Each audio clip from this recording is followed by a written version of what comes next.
మహాభారతం తత్వార్థం మనం చేసుకుంటున్నాం.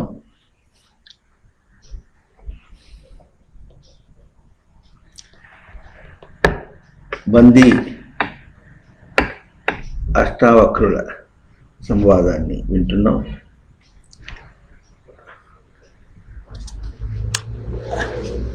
సప్త అన్న పదం చేత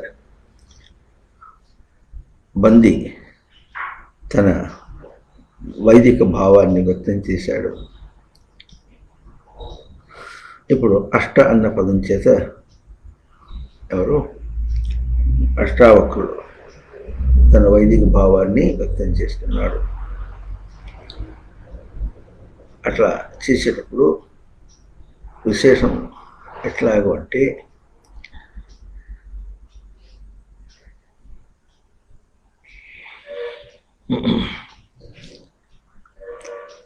వేద సంబంధంగా ఎన్నెన్ని పదములు ఉన్నాయో అన్నీ కూడా అష్ట శబ్దంతో ఉన్నాయి, సప్త శబ్దంతో ఉన్నాయి, షష్ఠ శబ్దంతో ఉన్నాయి, పంచమ శబ్దంతో ఉన్నాయి. అట్లా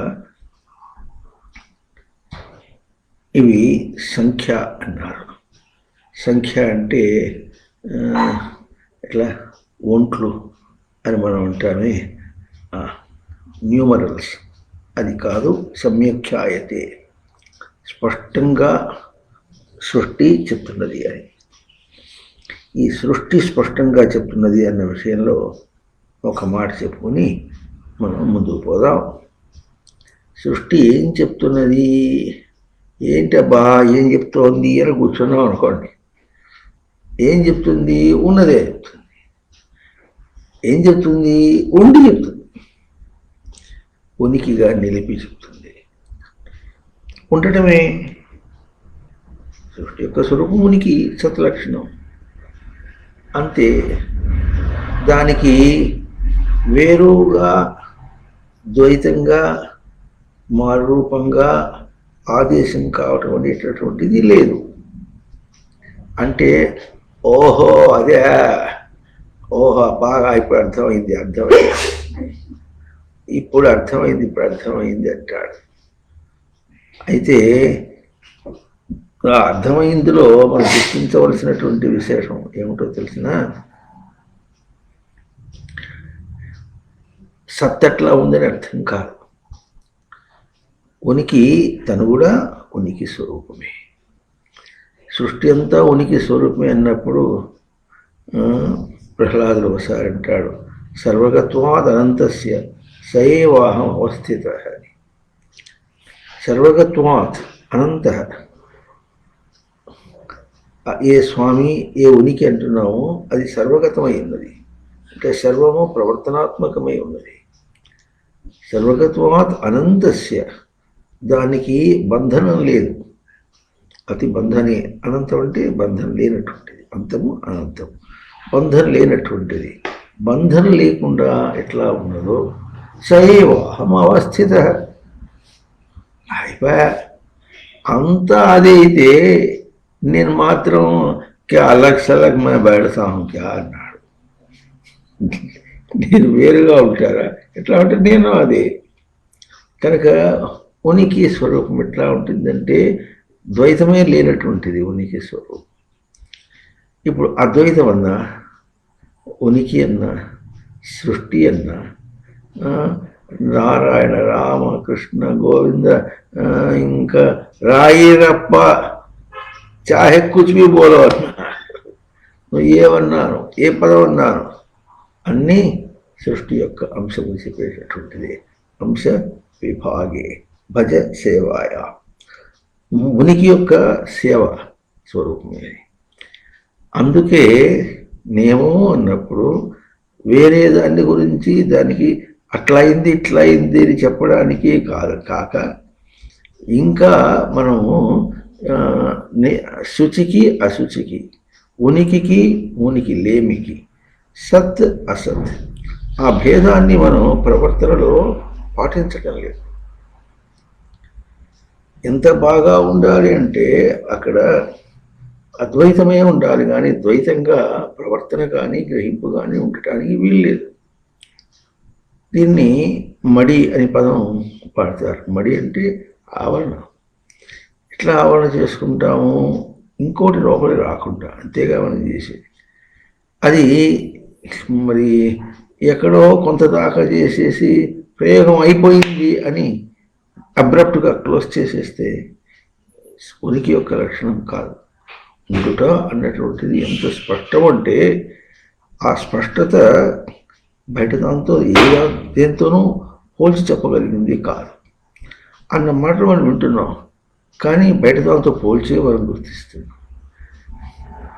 ఆ వస్తున్న ఊరికే అట్లా వస్తుంటేనే కొంచెం తగిలింది అంతే అంటాడు. కొంచెం తగిలింది అంటే ఇప్పుడు అక్కడ కరోనా ఉంటే ఆ కరోనా నేను ముట్టుకుందా లేదా? కనిపించని కరోనా ముట్టుకుంటే నీకు రోగం వచ్చేసి ఎంత పీడించిందో, కనిపించినటువంటి అనాత్మ నేను పీడించకుండా ఉంటుందా? భౌతికంగా టచ్, కరోనా భౌతికమే అనుకుంటున్నాను. కరోనా కనిపిస్తుందా? కనిపించే స్వరూపం కంటే కనిపిస్తుందా? కనిపించినటువంటి కరోనా మన్ని ముట్టుకుందని ఇంత ఇట్లా మహమ్మారి అని అంత పేరు పెట్టి ఏదో భీకరంగా అందరు చేసి వాళ్ళు కలిసిపోతుంటే లాఠీ చార్జ్ చేసి మోటార్ సైకిల్లో పోతుంటే కూడా పగలగొట్టి అంత చెప్తుంటే దాంతో జోలికి పోవద్దని ఇట్లా కీప్ 2 arms distance ముందేం చెప్పారు, ఒక ఆర్మ్ డిస్టెన్స్ అన్నారు. తర్వాత 2 arms distance. ఇప్పుడేమో వ్యాక్సిన్ వచ్చింది. Vaccine is safe and effective, కానీ మీరు చేతులు కొడుకోండి. ఎందుకు చెప్తున్నారంటే దాని బాలని. ఇప్పుడు నిజంగా ఈ మహమ్మారి కరోనా వేరే భౌతికమైనటువంటి పురుగా అభౌతికమైనటువంటి మన గ్రహింపు యొక్క దోషమా అని చేత కాకపోతే స్వామి ఇటువంటి నిర్ణయం చేస్తాడు. ఒకటి కల్పించి దాంతో అప్పుడు కానీ వీళ్ళకి అర్థం కాదు. ఇంకా దీనికంటే గొప్పగా చేయటం కోసమని చైనా వాళ్ళు ఏం చేస్తున్నారు, పరిశోధనలు చేస్తున్నారంటే చైనా వాడే చేస్తున్నాడు, ఈశ్వరుడే చేస్తున్నాడు అని. వాడు దుర్బుద్ధితో చేయొచ్చు, కానీ వాడి దుర్బుద్ధిని వాడి మనకు మంచి బుద్ధిని ఇవ్వటానికి ప్రయత్నం చేస్తుంది. మనం ఏమీ తెలియకుండా స్వేచ్ఛగా బతకటం అనేటువంటి మనకు బాగా అలవాటు. భౌతికంగా అట్లాగే ఉంటాం, అభౌతికంగా అట్లాగే ఉంటాం. మనిషి అభౌతిక స్వరూపం, వాడు మనస్సు స్వరూపం. మనస్సు ప్రవర్తిస్తుంటే దేహం ప్రవర్తిస్తుంది, దేహం ఆడుతోంది. ఎట్లా ఆడుతోందంటే మనస్సు ఎట్లా ఆడిస్తే అట్లా ఆడుతుంది అన్నాడు. మనస్సు ఎట్లా ఆడిస్తే అర్థం కాదు. ఇంకో వాక్యాన్ని కొంచెం సవరించుకుంటే ఎట్లా ఉంటుందంటే మనస్సు ఎట్లా ఆడితే అన్నాడు.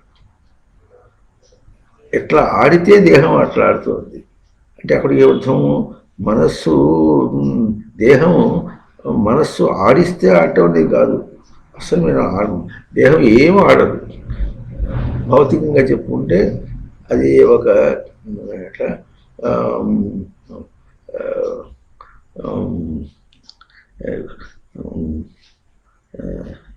Functional body.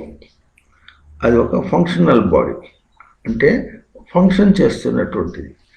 అది ఏం చేస్తుంది, ఎవరిని కొట్టదో తిట్టదు, తన పాటికి ఒక ఫంక్షనల్ బాడీగా ఉంటుంది అంతే. దాన్ని మనం దేహం బ్రహ్మ ఎట్లా సృష్టి చేశాడని మనం అనుకుంటున్నామో, లేదా దేవుడు సృష్టి చేశాడు అనుకుంటున్నాం, ఎట్లాగో తానే పుట్టించాడు అనుకుంటున్నాడో అట్లా ఈ దేహం ఎట్లా ఉందో అట్లాగే ఫ్యాన్ ఏం చేస్తుంది, తన పాటికి జరుగుతుంది. దానిలో పోయి కర్ర పెట్టినని వేలు పెడితే ఏం చేస్తుంది, ఎందుకు వచ్చావు పో అంటుంది, ఎరగొట్టి మొహపోతుంది. ఇది భౌతిక న్యాయం. భౌతికం ఎప్పుడంటే ఎట్లా ఉంటుందంటే, భౌతికం అంటే భవతి ఇది భౌతికం అంటే స్పర్శ అవతల దాంతో వేరే విధంగా మనం అవతల ఇంకోటి ఉన్నదని దాంతో మనం అది వేరుగా ఉంటుంటే దాంతో తాను వేరుగా అయిపోయి ప్రవర్తించడం అనేటటువంటి ఈ వేరు సెపరేట్, ద్వైతం అని దాంతో ప్రవర్తన అంటే ఎట్లా ఉంటుందో చూపించడానికి ఈ సృష్టి ప్రపంచం అంతా. ఈ సృష్టిలో ఆ చూపించేటటువంటి స్వరూపమే ఉంది. అర్థమవుతుందా? ఉప్పును చూసి తెల్ల రాయి బొమ్మ చూపిస్తే అది ఉప్పగా ఉంటుందా? వాట్సాప్లో నీకు పడతా చూడు ఉప్పు పంపిస్తా అని చెప్పి ఫోటో పంపిస్తే ఉప్పుగా ఉంటుంది. ఆ ఉప్పు పంపించాడు కనుక నాకు ఆ ఉప్పు వద్దు, వాట్సాప్లో పంపించాడు, అది వేసుకుంటా ఇవాళ కూరలో అంటే అది ఉప్పుగా ఉంటుందా? ఉంటుంది. అది ఎట్లాంటిది? రాయి కంటే వేరు కాదు, రాయికే స్వరూపంగా ఆ రాయి దేని స్వరూపాన్ని చెబుతోందో అది ఉప్పు. కంటి కనిపించదు. రాయిలో ఉండి రాయి కంటే వేరుగా ఉండి ఆ రాయికే స్వరూపమై ఉండి అంతలో యమయతి లోపల ఆ గుణం ఉండి ఏం చేస్తుంది? ఆ రాయిని ఉప్పుగా ఉండటం అనే దాన్ని యమింపజేస్తుంది, కమాండ్ చేస్తుంది, డిక్టేట్ చేస్తుంది. అంటే ఇప్పుడు ఉపేది మనం బయట ఆ రంగు చూసి ఉప్పు అనుకుని ప్రవర్తించే వానికి అక్కడ ఒక తేజస్సు ఒకటి ఉంది, కనిపించకుండా ఒక తేజస్సు ఉంది. దాన్ని ఇంగ్లీష్లో మనం అది కూడా భౌతికమే. అది ఏం చేస్తుంది? అది కలుగుతున్నది. ఎట్లా కలుగుతుంది? అది దాన్ని ఇంద్రియంతో తీసుకుంటేనే కలుగుతుంది. రసనేంద్రియంలో వేసుకుంటేనే ఆ ప్రాపర్టీ తెలుస్తుంది, దర్శనానికి వస్తుంది. కంటితో రాయిలాగా చూసినంత మాత్రం చేత కాదు. అంటే ఏమిటి? అభౌతిక గ్రహింపుతోనే. కనుక తను అభౌతిక స్వరూపమే, సృష్టి అభౌతిక స్వరూపమే. అందువల్లనే శ్రీకృష్ణానంద మఠంలో హైదరాబాద్లో వాకిట్లో అందరు రోడ్డు మీద పోతూ రోజు చదివే వీలుగా ఉంటే చదివేంత ఓపిక ఉంది. దాని మీద ఏం రాసింది? సృష్టి ఆధ్యాత్మికము, కర్మ ఆధ్యాత్మికము, జీవితం ఆధ్యాత్మికము తెలియగా అని పాట ఉంటే తెలియగా చెప్పించకుండా ఆ 3 వాక్యాలు చక్కగా చూపించారు. ఆధ్యాత్మికం అంటే అభౌతిక గ్రహింపు. మనిషి అభౌతిక స్వరూపం. ఇప్పుడు ఎట్లా చెప్పుకున్నాం? కంటి కనబడినటువంటిదే ఉప్పు, కానీ కంటి కనబడేటటువంటి ఆ నామరూపాలు ఉప్పు కాదు. ఎట్లాగో అట్లాగే కంటి కనబడేటటువంటిది భౌతిక దేహం కాదు. ఎవరు మరి? కంటి కనబడినటువంటి మనస్సు. ఆ మనస్సు తన ప్రవర్తనలో ఉంటుంది. ఇప్పుడు ఉప్పుకి మనస్సుకి తేడా ఎట్లా అంటే, ఉప్పు తన స్వరూపంలో అట్లాగే ఉంటుంది, అది చెలించదు, అట్లాగే ఉంటుంది కనుక ఆ రాయి అట్లాగే దానికి ఉప్పు గుణాన్ని ఇస్తుంది. అయితే ఈ మనిషి ఎట్టున్నాడు? వీడిని పరాప్రకృతి ఉన్నాడు. ఈ మనిషి ఎట్టున్నాడు? వీడు కూడా ఒక ప్రకృతి స్వరూపమే, అభౌతిక ప్రకృతి స్వరూపమే, భౌతికం కాదు. కానీ ఎట్టున్నాడు? అది చంచలంగా ఉంది. ఆ తేడా ఎట్లా చూపించారంటే, ఉప్పు ఏం చేస్తుంది? ఉప్పు తన్ను తానే గుర్తించుకుంటోంది, తన్ను తానే వ్యక్తం చేస్తుంది. దీన్ని భౌతికం అన్నారు. అంటే అది ఎప్పుడూ తన రూపంలోనే కలుగుతుంది, తన రూపంలోనే కలిగింపచేస్తుంది. ఇది భౌతికం. అభౌతికం అంటే బయట రూపంతో కాకుండా తన ఎట్లా అభౌతికం ఎట్లా ఉంది? కలిగింప చేయటంలే, కానీ అభౌతికం అట్లేదు. అంటే ఏమిటి? తన మనస్సు తన రూపంలో ఎప్పుడు తనకు కలిగింప చేయటం లేదు వల్ల అభౌతికం ఒక అర్థం వచ్చింది. ఇంకో అర్థం ఎట్లా వచ్చిందంటే, అసలు బయటికి కలిగించుట, కలిగింపచేయుట, బయటతో సంబంధం, బయటకు వ్యక్తం కావటం అన్నటువంటి స్వరూపానికి అతీతమైనటువంటిది ఒక స్వరూపం కనుక అభౌతికం. కలుగుట లేదు, ఉండుట. అర్థమవుతుంది? కలుగుట లేదు, ఉండుట. ఉండుట అన్నటువంటి గొప్ప స్వరూపాన్ని నిలుపుతుంది కనుక అభౌతికం. దానికి బయట కలుగుట అనేది లేదు కనుక అభౌతికం. అవునా? ఇప్పుడు ముఖం అన్నాం అనుకోండి. ముఖం అంటే ఇది చూపించి ఈ ముక్కు, ఈ కన్ను, ఇవన్నీ చూపించుకుంటూ, ఈ ఆకారం చూసుకుంటూ, ఈ తెల్ల పుల్ల ఏముంటే కానీ నల్ల తెల్ల నువ్వులు నల్ల నువ్వులు అంతే ఉన్నాయి కదా. ఈ తెల్ల నువ్వులు నల్ల చూపించుకుంటూ ఇది ఒక పోలిక చూపించుకుంటూ ఇదంతా ముఖం అన్నాం అనుకోండి, ఆ పదంలోనే దాగి ఉన్నది. ఉప్పు పదంలో ఉప్పు అభౌతికమైన స్వరూపం ఎట్లా దాగి ఉందో అట్లాగే ముఖం అనే పదంలో అది అభౌతిక స్వరూపమే, కానీ అవధారణే. ఇది ముఖం చెప్పదు. ఈ ముఖం ఏమైనా చెప్తుందా? ఏం చెప్పదు. కానీ ఈ ముఖంలో ఉన్నటువంటి ప్రతి నరము, ప్రతి అణువు, ప్రతి పరమాణువు కూడా ఏం చేస్తుంది? ఒక ఇంద్రియ రూపంలో ఉండి, తను దాటించే రూపంలో ఉండి, ఆ ఇంద్రియమును ఎట్లా తాను మనస్సు అనే అభౌతిక స్వరూపమునకు గ్రహింపునిచ్చి దానికి సమన్వయమైనట్లుగా ఉండేటటువంటి ఇది ఉందో అది ముఖం. కన్ను చూస్తుంది. చూసుటంటే ఎంత దూరం పోయింది అది? అభౌతికం మునికి దాకా పోయింది. చెవుడు ఉంటుంది, ఎంత దాకా పోతుంది? వినుట అంటే మునికి యొక్క గ్రహింపే. చాంద్రోగ్య ఉపనిషత్తు పుస్తకంలో వస్తుంది, బృహదారణ్యకంలో కూడా వస్తుంది చక్కగా. అని పేరు నిర్వచనం చేసి అందువలన ఇది శ్రవణేంద్రియం, అందువలన చక్షురేంద్రియం అని ఉనికిని వ్యక్తం చేస్తుంది కనుక, ఉనికిని వినిపిస్తుంది కనుక శ్రవణేంద్రియం, ఉనికిని దర్శింపజేస్తుంది కనుక చక్షురేంద్రియం, ఉనికిని స్పృశింపజేస్తుంది కనుక స్పర్శేంద్రియం, ఉనికిని దీప్తో అభిప్రీతో దీప్తిగా వెలిగించి ఆ వెలుగింపులో తనకు ప్రీతి కలిగింపచేస్తుంది కనుక అది రసేంద్రియం. ఇవన్నీ కూడా మనం ఇది సామాన్యులు సమాన బోధలో ఒక్కొక్క ఇంద్రియాన్ని చెప్పుకుంటూ వస్తున్నాం కాదు. ఇలా సాంఖ్యయుగంలో ఒక ఇంద్రియాన్ని చెప్పుకుంటున్నాం. ఆ ఇంద్రియాలని చక్కగా ఇంకా వివరణగా విందాం. ఇప్పుడు ముఖం అనే పదానికి అర్థం ఎట్లాగంటే, ముఖం అంటే ఆ దృష్టి అన్న స్వరూపాన్ని కన్ను అని ఇక్కడ చూపించేసి ఇదే కన్ను అనే మాట అన్నవాడి నువ్వు ఈ కన్నుకు యొక్క స్వరూపాన్ని ఎంత లోతుగా తీసుకెళ్ళి ఉనికి దాకా తీసుకెళ్ళి ఇది దర్శన స్వరూపం అని చూపించి దాన్ని తగినటువంటి నిర్వచనాత్మకంగా కొన్ని పదములు చూపించి అది చేస్తుంది కనుక, తవ్వుతుంది కనుక, త్రవ్వి నీకు అందిస్తుంది కనుక, గ్రహింపుకు అందిస్తుంది. ఈ కన్ను గ్రహింపుకు అందిస్తుంది కనుక ముఖం.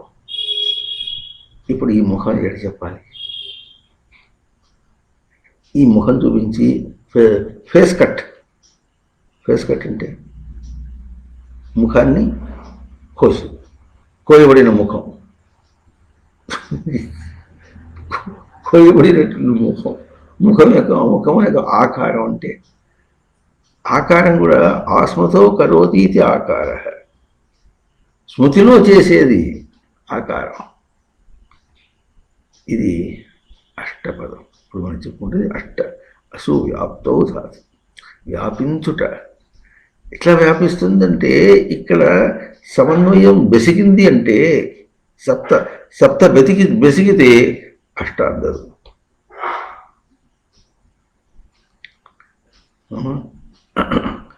ఎనిమిది అంటే ఏమిటి అంటే లోకంలో 7 విన్నారు ఎప్పుడన్నా? 2 రోజుల పాఠానికి నేర్పించేవాడు. 6 7, 7 8, ఇంకా సప్త అనంతర అష్ట. 7 అంటే సప్తకోను పొందుట అష్ట.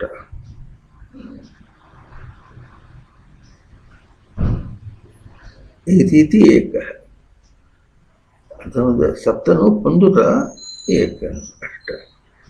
పొందుట అంటే సమన్వయమును పొందితే అప్పుడు వ్యాప్తి, ఆప్తి. పొందుట సమన్వయం మాటల్లో వేసేది కాదు. ఓహో ఎవరు బంది చెప్పారా అట్లాగూ, అయితే దానిలో ఉన్నాయి, ప్రవచనాల్లో ఉన్నాయి, నేను తీరిగ్గా వింటా. తీరిక దొరకటం లేదు, కానీ ఎప్పుడు తీరిక దొరుకుతుందంటే చచ్చిపోయిన తర్వాత తీరిక దొరుకుతుంది, అప్పుడు వింటారు. ఎప్పుడు దొరుకుతుందా? చచ్చిపోయిందిరా దొరుకుతుందిరా. అప్పుడు వెళ్తాడట. అవును ఉన్నాయి, ఫేస్బుక్లో చాలా మీద మేము చాలా ఉన్నాయి, నేను చూశాను అంటాడు. ఆ మాట చెప్పి అంత మాట అనేసి పైపై మాటని ఎట్లా తృప్తి పడతాడు అంటే వాడి గ్రహింపంతే. అల్పబుద్ధయ అని అందుకు చెప్పాడంటే, బుద్ధి అంటే బుధ అవగమనం, అల్పం అవగమయతి ఇది అల్పబుద్ధయ.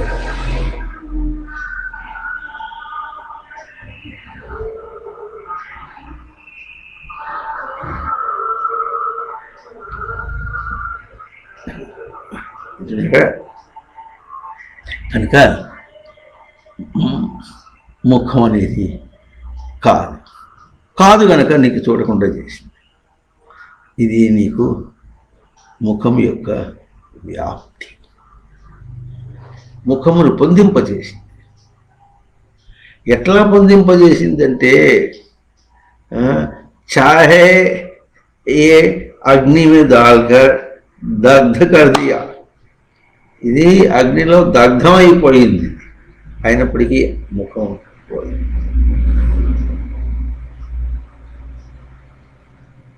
ముఖ శబ్దం దేహంతో పోల్చి కాదు, దేహంతో ఉండి కాదు. మనం చెప్పుకున్నాం హస్త శబ్దాన్ని చెప్పుకున్నప్పుడు ఇది చెయ్యి కాదు, ఇది హస్తం అన్నారు. రెండు ఒకటేగా అంటే, రెండు ఒకటేగా అంటే ఎట్లా ఒకటైంది? ఏమర్థమైంది నీకు? అర్థమవుతుంది? ఏమర్థమైంది నీకు?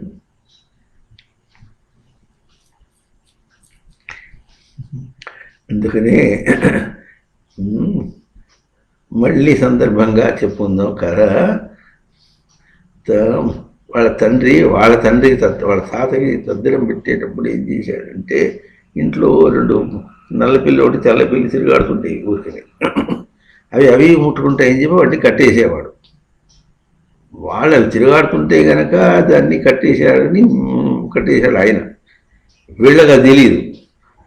వాళ్ళ తండ్రి చచ్చిపోయిన తర్వాత వీళ్ళు తద్దినం పెట్టేటప్పుడు మా నాయన మా తాతకు తద్దినం పెట్టేటప్పుడు పిల్లలు తీసుకొచ్చి కట్టేశాడు కనుక పిల్లలు తీసుకొచ్చి కట్టేసి తద్దినం పెట్టాడు. తద్దినం ముంచి మానేశాడు. వీళ్ళకి కనిపించింది కాబట్టి పిల్లలు కట్టేయడం కనిపించింది కనుక ప్రయత్నపూర్వకంగా పిల్లల్ని తీసుకొచ్చి కట్టేసి ఎట్లా ఉంటుంది, నేను చాలా నియమంగా చేస్తాను. తద్దినం పెట్టాలంటే పిల్లల్ని కట్టేయాలి అని తద్దినం పెట్టినట్టుగా, పిల్లలు కట్టేసి తద్దినం పెట్టినట్టుగా ప్రతిదానికి మొహం అంటే చూపిస్తాడు. ఎట్లా ఈ ఫోటో వేసి ఆధార్ కార్డు, ఇప్పుడు ఈ ఆధార్ కార్డు మీద ఓయబ్బో ఎంతెంతది ఉందో ప్రపంచం అంతా దాని గుప్పెట్లో ఉన్నట్టుగా చేశారు. అంత కాంప్లికేటెడ్ జీవితం అంతా కూడా ఏం చేశారు, అంత విస్తృతం కాదు ఏం చేశారు, విచ్చలవిడి చేసేటప్పటికీ వాటిని అన్నింటినీ కోసుకురావద్దు, అదుపులో పెట్టుకురావద్దు. అదుపులో పెట్టుకురావడం కోసమని పోయేదో చేసుకుంటూ ఇవాళ ఆధారం కార్డు అయింది, ఇంకోటి ఏం చేస్తారు రేపు ఎత్తుకు పై ఎత్తు అని వాళ్ళేమో ఎత్తులు వేస్తుంటాడు. దానిలో ఒక పై ఎత్తు వేస్తాడు, ఇంకొక చీట్.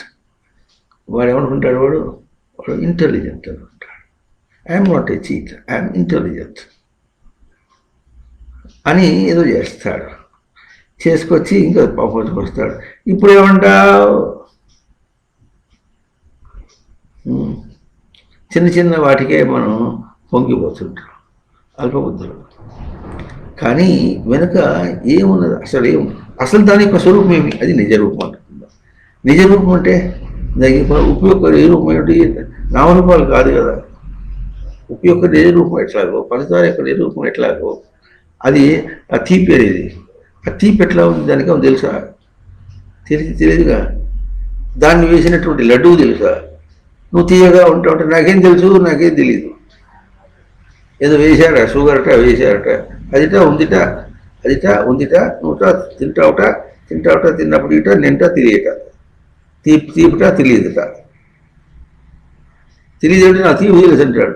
నీ మొహం తెలిసిందట ఏమన్నారు. మోహన్ తెలిసింది.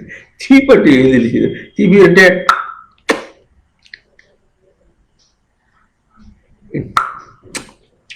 ఏం చేస్తుంది? ఇంకా ఎదుగు. తీపి పంచదార వేసుకుని తిని ఎదుగు బ్రహ్మ. జీవో బ్రహ్మైమనాపర. జీవుడంటే జీవించుట అనేటటువంటిది అనాత్మములతో జీవించుట కాకుండా అనాత్మను బయటికి నెట్టేసుకుంటూ జీవించడం అనేది ఎట్లా ఉంటుందో, మరి నువ్వు జీవించడం అంటే ఆత్మానాత్మ వివేకం లేకుండా పంచదార తీపితో నేను ఎదుగుతా చూడు. ఎంత ఎదిగాడు ఇప్పుడు? తిని షుగర్ కంప్లైంట్ వచ్చింది, చచ్చూరుకున్నాడు. నువ్వే చెప్తావుగా చావు లేని వాడిని నేను అన్నావుగా, నేను చచ్చిపోను కదా అనుకొని తిన్నా. నేను చచ్చిపోను కదా అనుకొని తిన్నా. ఇంతకీ నా చావుకు నువ్వే కారణం. నేను చచ్చిపోని వాడిని అన్నావు, చచ్చిపోకుండా ఉంటా కదా అనుకున్నా. ఓరి వెరివాడా, నేను చెప్పాను విన్నాడు కాదు.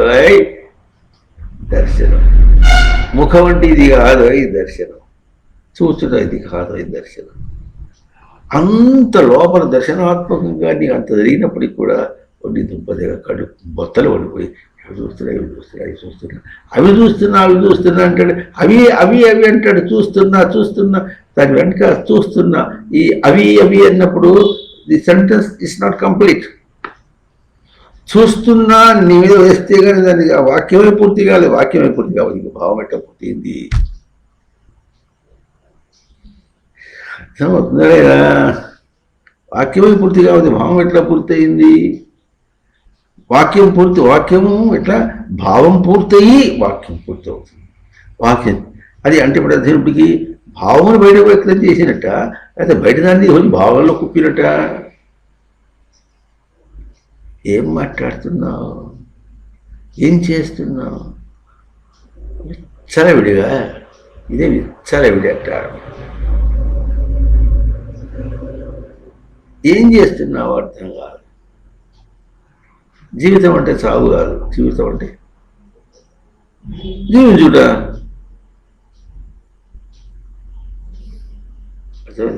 Life is not due to be given away to death. జీవితం అంటే చావుకి చేయటం కాదు అంటున్నారా? జీవితం అంటే చావుకి చేయటం కాదు, చావుకి చేయటం జీవితం కాదు. జీవితం అంటే చావు లేకుండా ఉండటం, అదెట్లా అంటే అయినా చచ్చిపోయినా కానీ నీకు 10 చావులు అదృస్తాడే.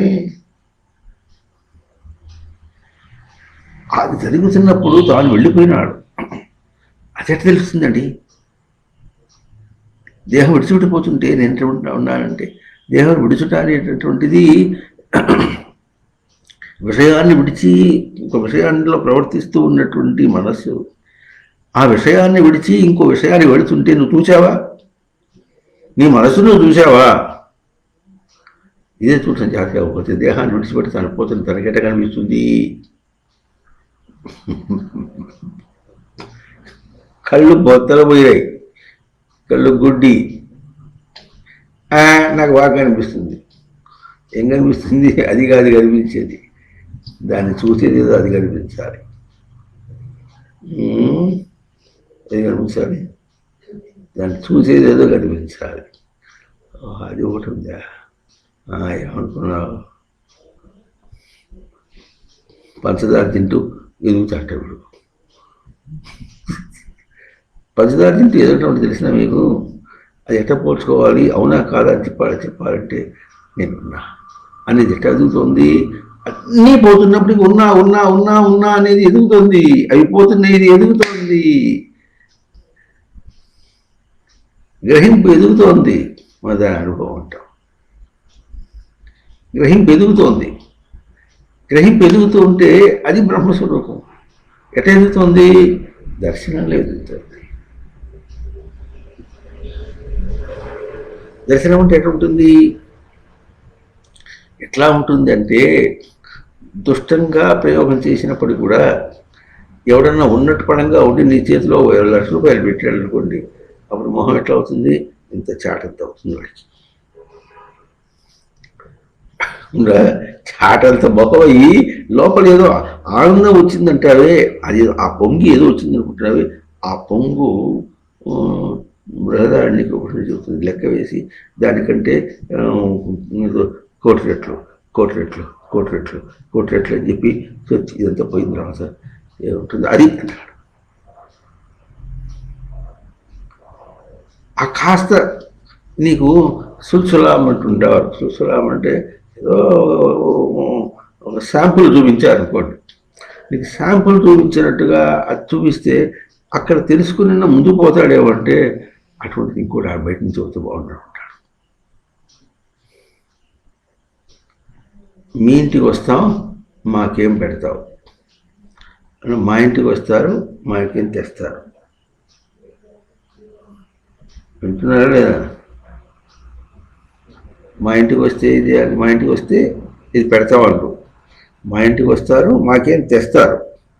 మీ ఇంటికి వస్తాం, మాకేం పెడతారు. ఎప్పుడు రామ్మ రామ్మ రామ్మ. ఇట్లాంటి వాడికి ఏం అర్థమవుతుంది? బయట నుంచి పోసుకోవాలంటే వాడికి ఆనందం ఏం అర్థమవుతుంది? లోపల ఎంత ఎంత లోతుగా తాను ఎన్ని దశల్లో లోతుగా ఉనికైన అంశంలో ఉండి దాన్ని ఆధారంగా తాను ఎట్లా వికాసంగా బయటకు వచ్చి దాన్ని చూస్తున్నాడు. ఎట్లా చూస్తున్నాడు? తన వికాసం చూస్తున్నాడు, దాన్ని చూడటం లేదు, తన వికాసంను చూస్తున్నాడు. ఎట్లా చెప్పాలి? అది చూపించి ఒరే అది నీ వికాస దర్శనమే కానీ దాని యొక్క రూపదర్శనం కాదు. నువ్వేంటున్నావు? దాని రూపాన్ని చూపిస్తున్నావు. ఆ రూపదర్శనం ఏదంటున్నావో అది నీ వికాస దర్శనం. ఉప్పు ఎట్లుంటుంది? తెల్లగా ఉంటుంది. తెల్లగా ఉంటుంది కదా, ఎంత అందంగా ఉందో. అవునా? అంతంగా ఉన్నప్పుడు కొంచెం ఎక్కువ తింటే బాగుంటుంది కదా అంటే తింటే అవుతుంది, ఐబీపీ వచ్చేసి. పంచదార తెల్లగా ఉంటుంది. ఉప్పుగానే రంగులు కలపడం నేర్చుకున్నారు ఈ మధ్య. కొంచెం 5 అంటే ఏం రంగు వస్తుంది అది, కొద్దిగా రోజ్ కలర్ వస్తుంది, కొంచెం తేలి లైట్ రోజ్ కలర్ వస్తుంది. ఎవరు చేస్తున్నారు అది కూడా ఏమిటది, ఏం ఉప్పది, సైంధవ వస్తుంది. ఇంకా సైంధవ అవతారంలో వస్తుందేమో.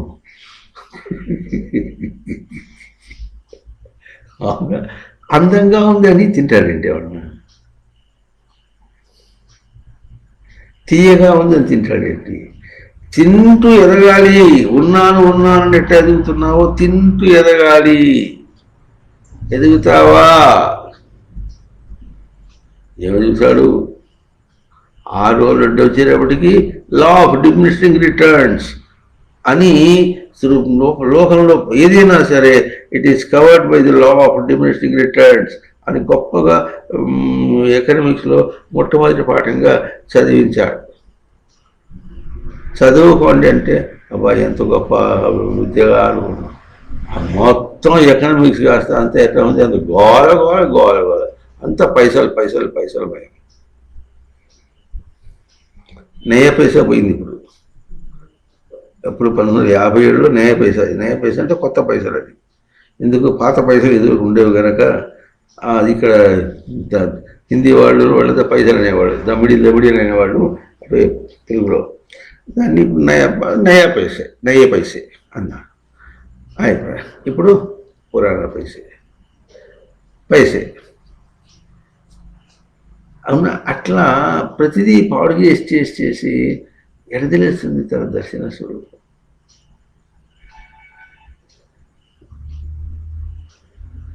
సమన్వయమే కాలేదు. ఏం సమన్వయం కాలే? తనకు దానికి సమన్వయం కాలే. ఇది ఏం చేస్తే అవుతుంది? ఏం చేద్దాం? సమన్వయం కావటం అంటే ఏం చేయాలంటే క్లచ్ దమ్ బిట్వీన్ అన్నమాట. వాడిని క్లచ్ చేయాలట. బట్టి మెలికలేసి బిగిస్తే అవుతుంది అన్నట్ట.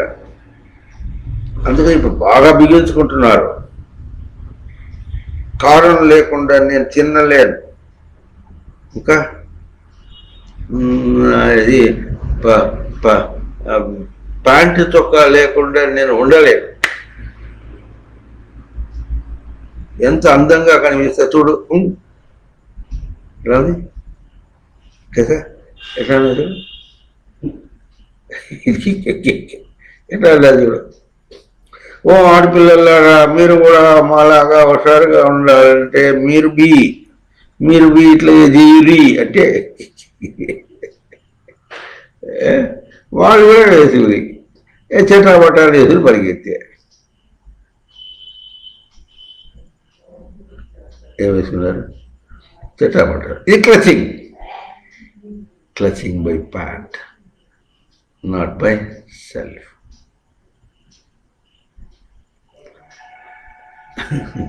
ఆత్మ సమన్వయం కాదని, అనాత్మ సమన్వయం. అనాత్మ విస్తృతం.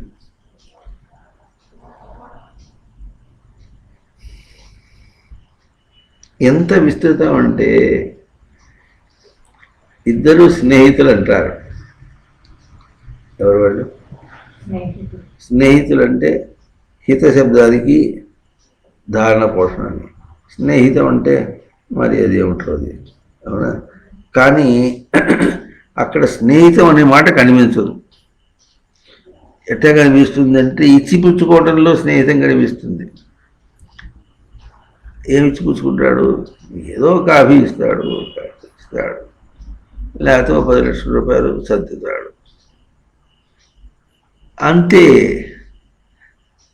ఆత్మభావాన్ని, దర్శనాన్ని స్పందించలేడు. నువ్వు చూసుకునేటట్టుగా దర్శనించలేడు.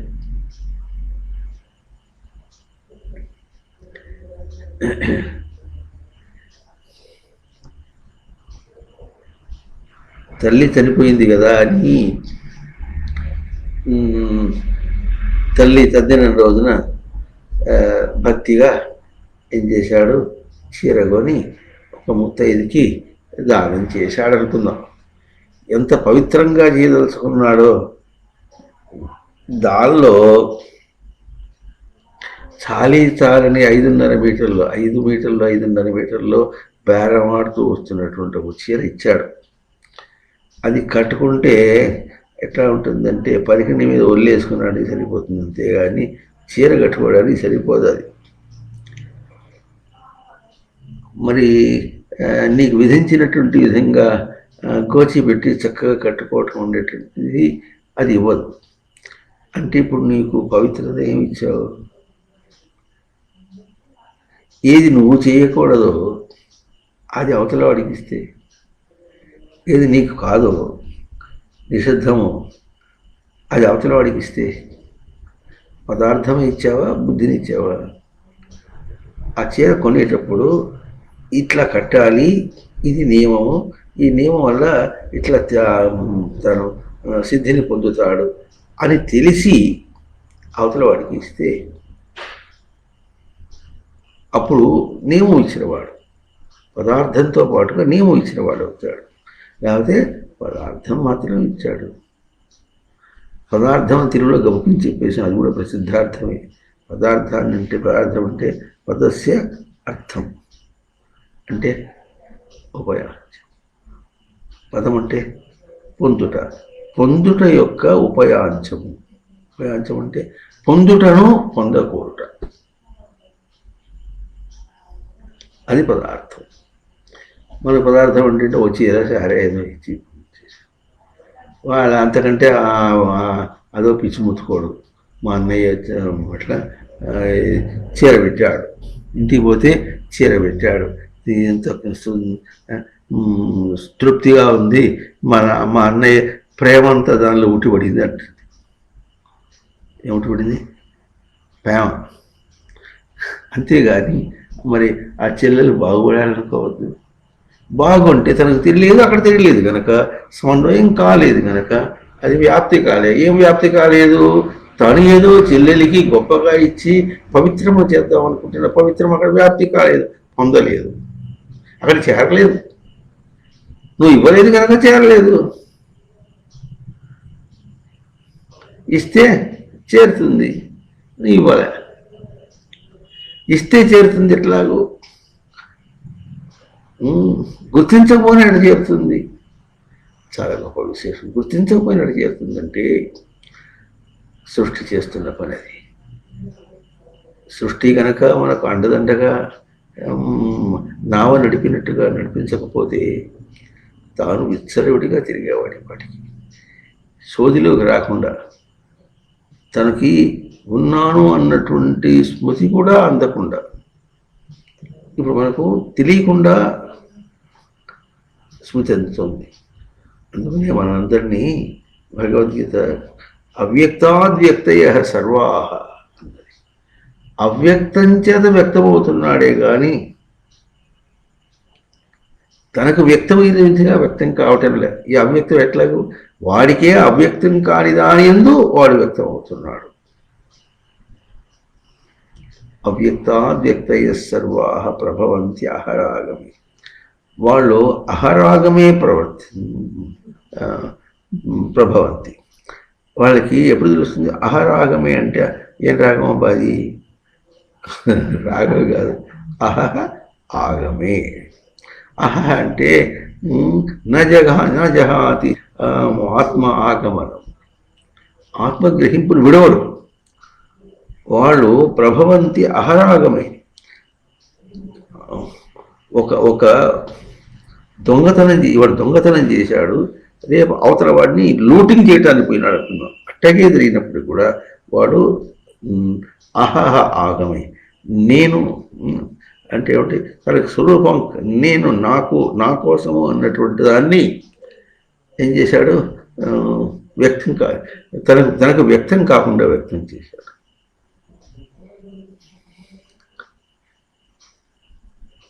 వ్యక్తమై ఉంటే బయట దొంగతనం జరగదు. అది అక్కడ ప్రయోగం చేశాడు కానీ తన దగ్గర ప్రయోగం చేస్తే వస్తుంది. కఠినాత్ముడైనప్పుడు కూడా వెంటనే మారిపోతాడు.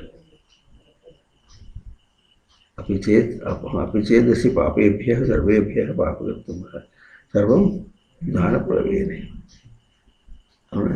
అపిచేత్ సుదురాచార భజితే మాం అనన్యభావ్ సాధురేవ సమంతవ్య. వాడు సాధు అయిపోతాడు వెంటనే. ఏమిటి చేయాలి? ఏం చేయాలబ్బా? ఏం చేయాలి కదా? ఏం చేయాలి? అక్కడ వెనక ఏం పలుకుతుందో చూడు. దేన్ని పలికించి అక్కడగా పలుకుతున్నావో ఇది ఆప్తి. అక్కడ సమన్వయం కావాలి, అక్కడ బయట కాదు. అది బయట దాకా వెళ్ళిన తర్వాత దేన్ని దానికి సమన్వయం చేసామని అక్కడ చూసుకుంటే కాదు, అర్థం కాదు. అవునా? ఎక్కడ చూసుకోవాలి? తన దగ్గరే, at the source. At the source. Source అంటే ఆధారం. తన దగ్గర చూసుకుంటే అప్పుడు అది తన దగ్గర చూసుకున్నాడు గనక ఎంత దూరం పోయినప్పుడు కూడా తనకి ఎప్పుడు కూడా ఆప్తి స్వరూపమే, పొందిన స్వరూపమే.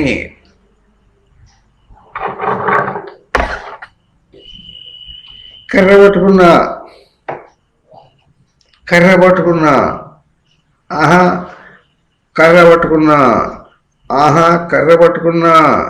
కర్ర పొడుగు పెరుగుతోంది, కర్ర పెరుగుతోంది. సోర్స్ ఎక్కడుంది? ఆ వెనకాల కర్రకు ఉందా? తన చేతిలో ఉందా? తన చేతిలో ఉంది. అదే ఇక్కడికి ఇట్లా పెంచుకుంటూ పోతూ ఉంటే ఎట్లా ఉంది? కర్ర ఎంత దూరం పోయింది? ఎంత దూరం పోయినప్పుడు కూడా పట్టు తన దగ్గర ఉంది. ఇది ఆప్తి.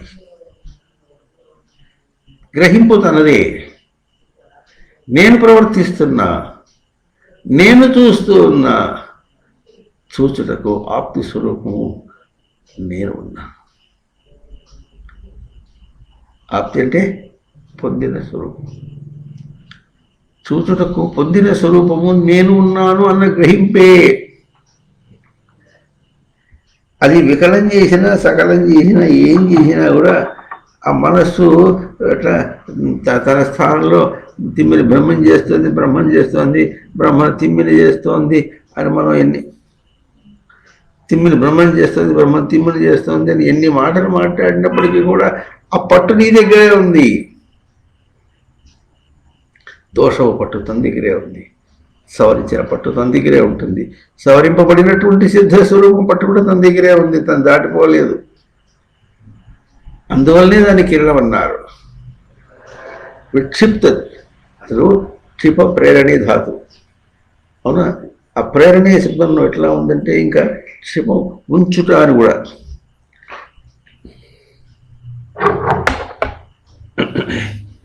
కర్ర ఇట్లా పట్టుకున్నాడు. ఈ పట్టు ఇక్కడ కూడా ఉంచబడింది, ఇక్కడ కూడా ఉంచబడింది, ఇక్కడ కూడా ఉంచబడింది, ఇక్కడ కూడా ఉంచబడింది, ఇక్కడంతా అంతా ఉంచబడింది. అదేవిధంగా ఆ చిటారు కొమ్మను కూడా తన పట్టు ఉంచబడి ఉన్నది. ఇట్లా ఉన్నది ఈ సోర్స్. అవునా? ఇక్కడ పట్టు ఉంది కనుక ఈ పట్టుని నిలబెట్టి ఈ పట్టుని ఏం చేశారు? విడిచాడో ఉంచాడా?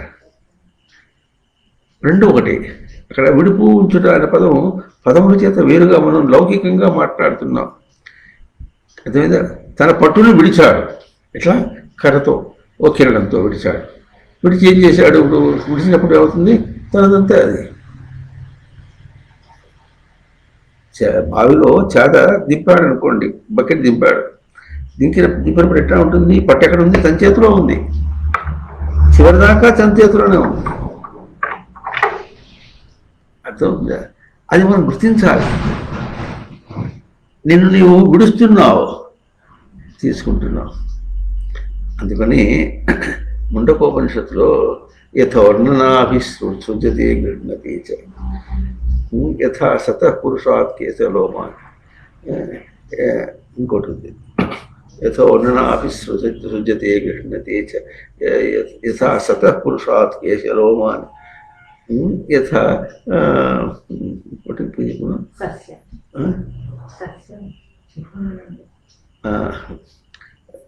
యథా పూర్ణనాభిసృజితే గృహ్ణతి చ యథా సతః పురుషాత్ యథా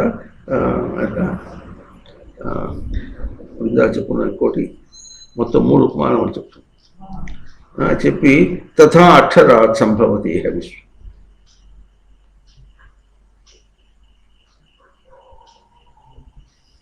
అదే అంటే పూర్ణనాభి ఏం చేస్తుంది? తనలోంచి దారాన్ని విడుచుకుంటూ పోలికగా 3 ఉపమానం చెప్పుకుంటూ దానికి మంచి తర్కం మన పుస్తకంలో ఉన్నది. విశేషం మనం ఇక్కడ ఏం తీసుకుంటున్నామంటే పూర్ణనాభి అంటే తనలోంచి దారాన్ని విడుచుకుంటూ దారాన్ని విడుచుకుంటూ అదిరిపోతుంది. అర్థమైందా? ఇప్పుడు ఇంకో విశేషం ఎట్లా ఉంది? పూర్ణనాభి అంటే ఆ సారడి పురుగు ఇక్కడి నుంచి ఇక్కడ పెట్టింది, ఇక్కడి నుంచి ఇక్కడ దాకా దారాలంటే ఇక్కడి నుంచి అందుకుంటూ పోతుంటుంది. అది ఇక్కడ ఒక బిగు వేసుకుంది, ముడి వేసుకుంది, ఆ ముడి వేసుకొని పోతుంది. అది అట్లా ముడి వేసుకొని పట్టుని ఇక్కడ ముడి వేసుకొని పోయింది. ఇందాకేం చెప్పుకున్నాం? ఇక్కడ ఇది కిరణం, ఇది విడుచుకుంటూ పోతున్నాడు. కిరణం విడుచుకుంటూ పోతున్నాడు. విడుచున్నాడా? లేకపోతే తాను పట్టుని దూరం తీసుకెళ్తున్నాడు. విడిచి తన పట్టే అక్కడంతా ఉన్నది చూపించుకుంటున్నాడు.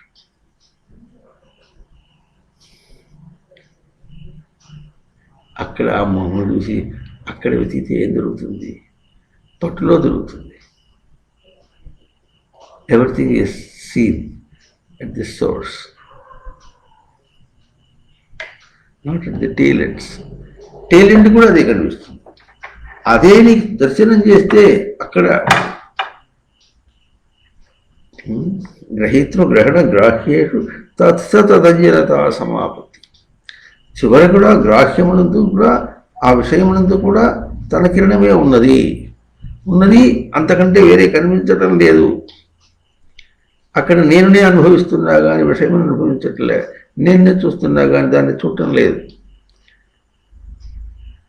ఇది తన దగ్గర సమన్వయం అయితే, తన దగ్గర సమన్వయం కావటం చాలా కష్టంగా ఉన్నది. సమన్వయం గురించి చాలా చెప్పుకున్నాం మనం. ఇంకా ఎంత చెప్పుకున్నా కూడా తక్కువే. ఎందుకు తక్కువ అంటే మనకు అనుభవంలో వచ్చి దర్శనంలోకి వచ్చేంత వరకు కూడా చెప్పిందంతా వృధాని, చెప్పిందంతా కూడా. అందుకని ఈ రోజులు ఏమనిపిస్తుందంటే ఒక్క వస్త్రధారణ మార్చు, నీ లోపల ప్రవృత్తి అంతా కూడా పటాపంచలేదు, ప్రవృత్తి పటాపంచలే వెళ్ళిపోతుంది. అది నిన్ను ఎట్లా చేస్తుందంటే ఒక ఆచ్ఛాదనం చేసినట్టుగా, కప్పేసినట్టుగా ఉంటుంది, దాంట్లో నువ్వు ఇముడి ఉంటావు. అట్లా కాకుండా వస్త్రం అనేటటువంటిది బయటకి షో ఆఫ్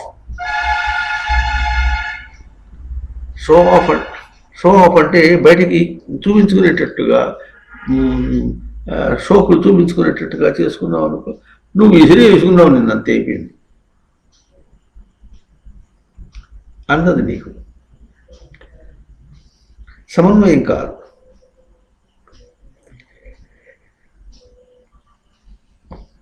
దాని మీదనే ఇంత కష్టపడినట్టుగా ఉంటే ఇంకా తనకు అది ఆ ప్రవృత్తి అతనికి అర్థం కాకపోతే ఇంకా ఎట్లా బ్రతికేది ఎట్లు? నేనేమన్నా చచ్చానా? నేను ఇంకా బతికే ఉన్నానా? Oh foolish man, I'm still live అంటాడు. ఓరి foolish man of the first order, you are already dead. You are alive for the video. You are dead for sensing.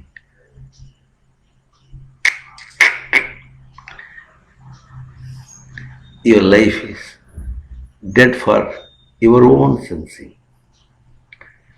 తేడా తెలియాలి. తెలియనీయకుండా చేస్తే సమన్వయం కాదు. సమన్వయం కాకపోతే ఆప్తి లేదు, పొందలేదు. ఇన్ని మాటలు వేదం గురించి చెప్పారు. ఒక్క మాటైనా, ఒక్క వైదిక కర్మ యందు దర్శనం చేసి ఇందుకోసం నేను దాన్ని అక్కడ నియమానుష్ఠానంగా ఆచరించాలంటే ఏమో పెద్దగా నియమానుష్ఠానంతో ఆచరించినట్టుగానే మాట్లాడతాడు, కానీ తన మాటల్లో అంత డొల్ల అనే మాట అర్థం కావట్లేదు. డొల్ల విత్తనం చితికితే చితికిపోతుంది.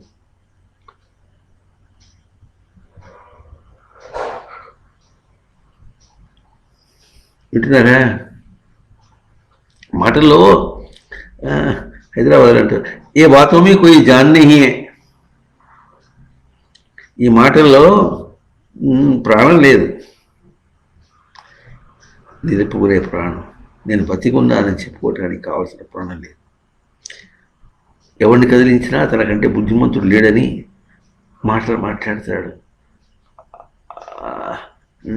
నేను అంటే ఏమిటో నువ్వు అంటే కూడా తెలియదమ్మా. నేను కదిలించబోయి నువ్వుని కదిలిస్తాడు మాటికి. ఏమిటో నేను నువ్వు అంటే ఏమనుకుంటున్నావు? మాకేం అర్థం కావట్లేదంటే తట్టడి పెట్టుకుంటే బుర్ర నిండా తట్టడి పెట్టుకుంటే ఏమర్థం అవుతుంది? మాకేం అర్థం కాబట్టి అంటే ఎట్లా ఉంటుంది?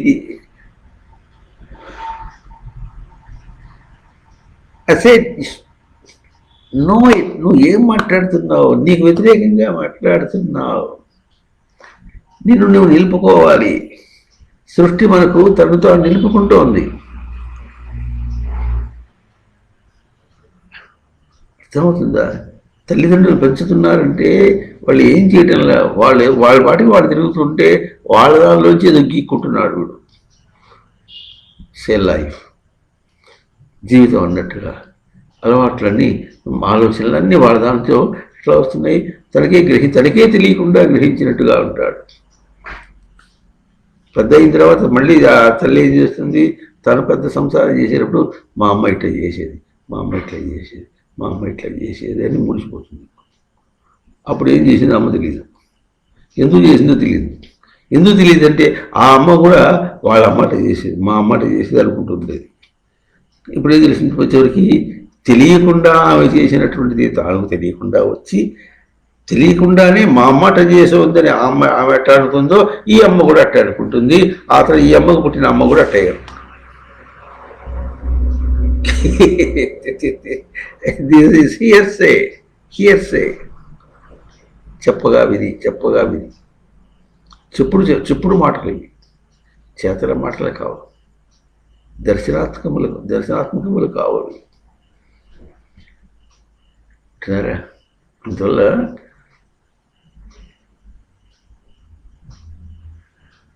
వ్యాప్తి అనేటటువంటిది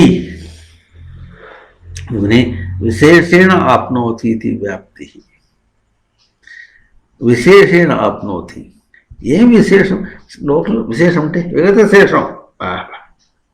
శేషం అంటే మీరు విగత శేషం. జ్ఞాత్వానేహ భూయోన్యజ్ఞాతవ్యం అవశిష్యతే. ఏ ఒక్కటి తెలుసుకుంటే ఇంకా శేషం ఏం మిగలకుండా నా అవశిష్యతే. ఇహ భూయ అన్యత్, ఇహ భూయ అన్యత్, 3 పదములు. ఇహ ఇక్కడ, భూయ మళ్ళీ, అన్యత్ వేరైనటువంటిది, నా అవశిష్యతే. ఇంకోటి మిగలకుండా అది ఉంటుందండి. ఉంటుంది అట్లా. ఎట్లా ఉంటుందండి? ఒక్కటి తెలుసుకుంటే అన్నీ తెలిసినట్టు అవుతుందా? ఉద్దారకుడిని ప్రశ్న వేసి, వాళ్ళ శ్వేతకేతుని కొడుకుని ఉద్దారకుడు ప్రశ్న వేశాడు. గురువుగారి దగ్గర చదువుకుని వచ్చి బాగా చదువుకొచ్చానని చెప్పి ప్యాంటు చొక్కా వేసుకుని చక్కగా స్టైల్లో తిరుగుతున్నాడు. తిరుగుతుంటే వాళ్ళు ఆయన పిలిచి, ఏమిరా బాగా కన్ను మీద కాకుండా తిరుగుతున్నావు, మరి ఏది ఒక్కటి తెలుసుకుంటే మీదంతా తెలియవలసిన అవసరం లేకుండా ఉంటుందో అది ఏమన్నా మీ గురువుగారు నీకు చెప్పారా, నువ్వు ఏమన్నా విన్నావా, నీకు తెలిసిందా అన్నట్టు. నాకేం తెలియదే, నేను మా గురువు గారికి ప్రియతమ శిష్యుడిని నేను, ఆయన కనుక తెలిసి ఉంటే నాకు తప్పకుండా చెప్పేవాడు. అంటే ఇప్పుడు నాకు తెలియదంటే ఆయన చెప్పలే, ఆయన చెప్పలేదంటే ఆయన తెలియదు. ఇటు తిరిగాడు. అంతేగాని అట్లాగా ఏమో ఆయన చెప్తుంటే నేనే పట్టుకోలేదేమో అండు. గురువుకి పంగనామాలు పెట్టేవాళ్ళు అంటే వీళ్ళు ఇట్టయి ఉంటారు.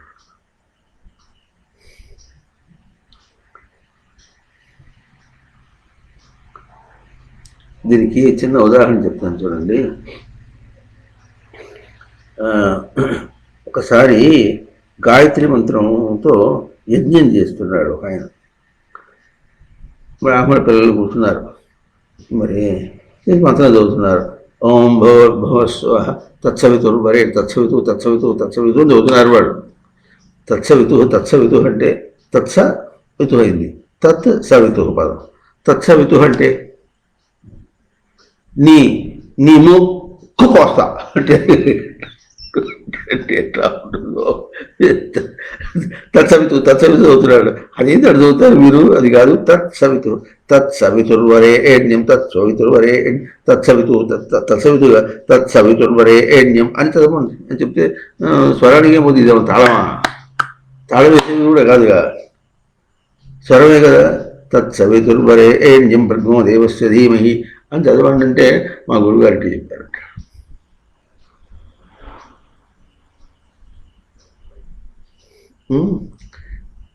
అంత మరి మూర్ఖంగా చేసుకొచ్చారు. ఈ ఇస్కాన్ వాళ్ళు ఏం చేస్తారంటే వాళ్ళు నాట్యం చేస్తారు, నామం చెప్పుకుంటూ నాట్యం చేస్తారు. నాట్యం చేస్తూ పోతే ఏం చేస్తారు అంత చివరికి అది నామంగా కాకుండా పీడగా చేస్తారు. దాన్ని చేస్తుంటే మొదటిసారి ఏం చేశామంటే తిరుపతి ఇస్కాన్లోకి వెళ్ళాం ఒకసారి. అక్కడ వాళ్ళు నాట్యం చేస్తుంటే ఆ ఇన్ఛార్జ్ అతన్ని పక్కకు పిలిపించి చూడు వాళ్ళు ఎట్లా చదువుతున్నారు, హరే రామ్ రామ రామ అంటే వస్తుంది. అది సంగీతం వల్ల వస్తుంది అనుకుంటే సంగీతాన్ని తిట్టద్దు నువ్వు, అది నీ దగ్గర దోషం ఉంది, సంగీతం లేదు ఎట్లా పడితే ఎట్లా పడుతుంది, అది తాళాన్ని కూడా చక్కగా పడుతుందని చెప్పి ఆయనకి వాళ్ళు ఆ రోజు పాడుతున్నటువంటి ఆ స్వరాన్ని 4 రాగాల్లో పాడి వినిపించేవాడు. 4 రాగాలు, దీర్ఘాలు రావు చూడదు. అప్పుడు గమక అనిపించింది చేశాం. ఇట్లా వీళ్ళకి పని కానీ హైదరాబాద్లో మఠం కథ ఉంది కదా, మరి వాళ్ళే చెబుదామని ఒకసారి చెప్పిన తర్వాత నేరుగానే వెళ్ళాము అసలు అక్కడ ముందు. ఎందుకంటే తగడబడి తెలుసుకురావాలి. గొప్ప దిబ్బ ఏం లేదు, పోయి చెప్పడం అంతే. ఎవరు పోతారంటే స్వామి లోపలికి పోయి చెప్పినప్పుడు ఈ ఉపాధులు కదిలితే ఏమైంది కనుక ఈ మంచి విషయాలకి పోవాలి. పోయి చెప్పాలి, చెప్పాలి, దూరంగా ఉండి చెప్పాలి, దూరంగా ఉండి చెప్పాలి. ఎట్లంటే ఎట్లా ఉంటే అప్పుడు ఆయన ఏం చేశారంటే వెంటనే వాళ్ళ ప్రభుపాద అని ఆయన ఉన్నాడు, ఆయనది రికార్డ్ చేసింది పెట్టాడు. ఆయన రికార్డ్ చేసింది పెట్టిన దానిలో ఎక్కడ ఆ తేడా లేదు, దీర్ఘాలు రావటం అంటే తేడా లేదు. ఇప్పుడు వీళ్ళలో తేడా వస్తుంది. అప్పుడు వెంటనే మాకు మఠమే జ్ఞాపకం వచ్చింది. మఠంలో మరి పూజ్య గురుదేవులు వెనక ఉన్నప్పుడు నామం చెప్పించే రోజుల్లో వారు ఏం చెప్పేవారంటే, ఓం కృష్ణానంద ముకుంద మురారే వామన మాధవ గోవింద శ్రీధర కేశవ రాఘవ విష్ణు శ్రీనారాయణ చిద్రూప. ఎక్కడ తిరగలేదు వారి గొంతిది. అది వారు అనేవారు, వాళ్ళు వెళ్ళి ఓం కృష్ణానంద ముకుంద మురారే అని వెళ్ళేవాడు. ఏదో తస్తున్నారు ఫోన్లేని వదిలిపెట్టేవాడు. ఈ చావు పీపుల్ కాదు, నోరు ముయించాలి వీళ్ళు చేయాలి. తర్వాత మనం ఏం చేస్తున్నాం, ఈ రాగాలు మొత్తం పీకి పారేసి చెప్పమన్నా అప్పుడు అంతే. కృష్ణానంద ముకుంద మురారే మురారే మురారే అంటారు. పలకదు, పెరిగి కలిపినంత మాదిరి పలుకుతుంది, పలకద్దు. ఆ ముందుది మొదటి మాట అన్నాడు, మళ్ళీ రిపీటింగ్ వచ్చింది. ముకుంద మురారే కృష్ణానంద కృష్ణానంద ముకుంద మురారే. ఆ కాస్త మళ్ళీ పలికి పలికేయటానికి తొందర, ఆ తొందర, ఆ పరుగు, బాబా బాబా బాబా మురారే. అట్టే కాదు, మురారే అనమంటే ఆ ఒక్కసారి చెప్పడమే జరగదు, మళ్ళీ రెండో మాట మళ్ళీ నాది నీవు మేమే. ఇట్లాంటి వాడికి అర్థమవుతుంది. అప్పుడు తోక ముడుచుని వచ్చేసాం, అంతే. ఏం చేస్తాం, మన వాళ్ళే అట్లా చేస్తున్నారు.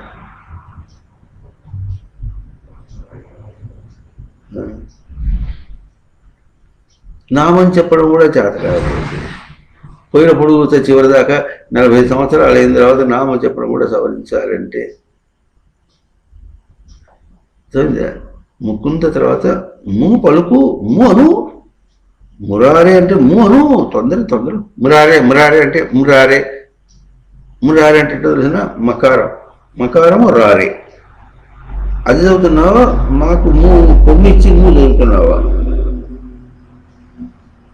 ఆ చిన్న ఉచ్చారణలో దాటేస్తే ఏం సాధించావు?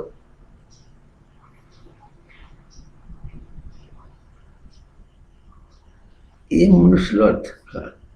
ఇటువంటి వాడిని ఆపాలంటే ఎట్లా? వాడు వేగంగా పరిగెత్తుంటే ఇదే మనం బుద్ధి చెప్పడానికి మన పిల్లలు ఎట్లా వేగంగా వాళ్ళు పరిగెత్తుంటూ పోతుంటే మన మాట వినిపించుకోకుండా పోతుంటే ఏం చేసాం మనం? వదిలిపెట్టి ఊరుకున్నాం. ఛీ ఇలా అన్నాడు, ఛీ నారు వదిలిపెట్టి ఊరుకున్నాడు. దానికోసం కన్నది పిల్లల్ని కన్నది ఛీ వదిలిపెట్టి ఊడుకోవడానిక? తాడు పడి తేలద్దు.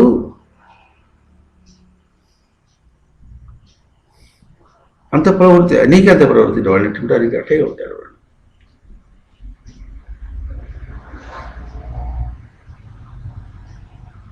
ఆ వేగమైన వేగంత పుట్టించాడు, వేగంతో వారు పడుతున్నారు, అంతే. పోనీ ఎట్లయితే అవుతుంది. మనం ఏం చేస్తాం? అది ఎట్లా? ఉప్పు కప్పురంబు ఒక్క పోలిక నుండు చూడ రుచుల జాడ వేరు పురుషులందు పుణ్య పురుషులు వేరయా అన్నాడు. అట్లాగే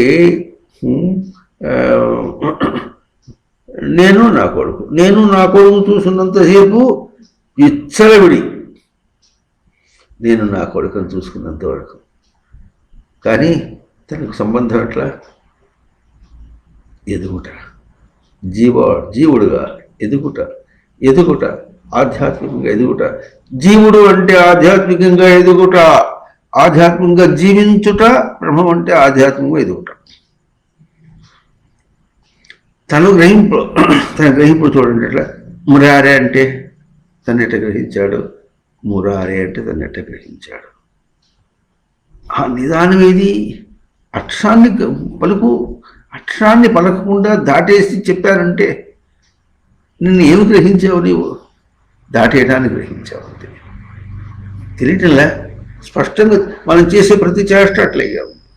ప్రతి చిన్న పనిలో కూడా మన చేష్టలన్నీ అట్లాగే ఉన్నాయి.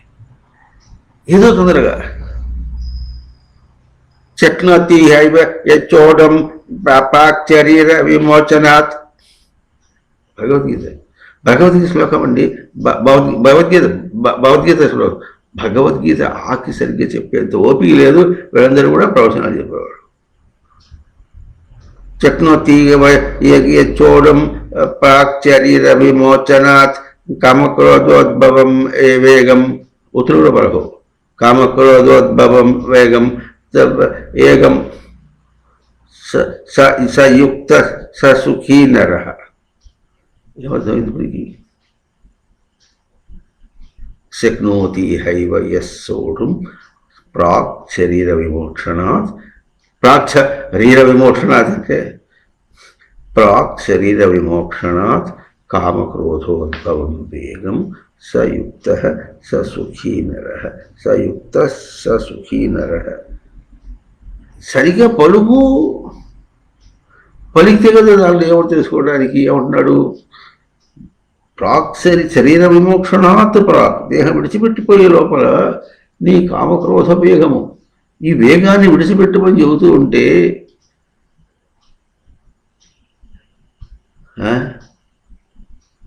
తప్పు చూపించినా గుర్తించడం చేత కాకపోతే ఎట్లా? బయటది తప్పు, ఆ తప్పు తప్పుగా వెళ్ళిపోతుంది.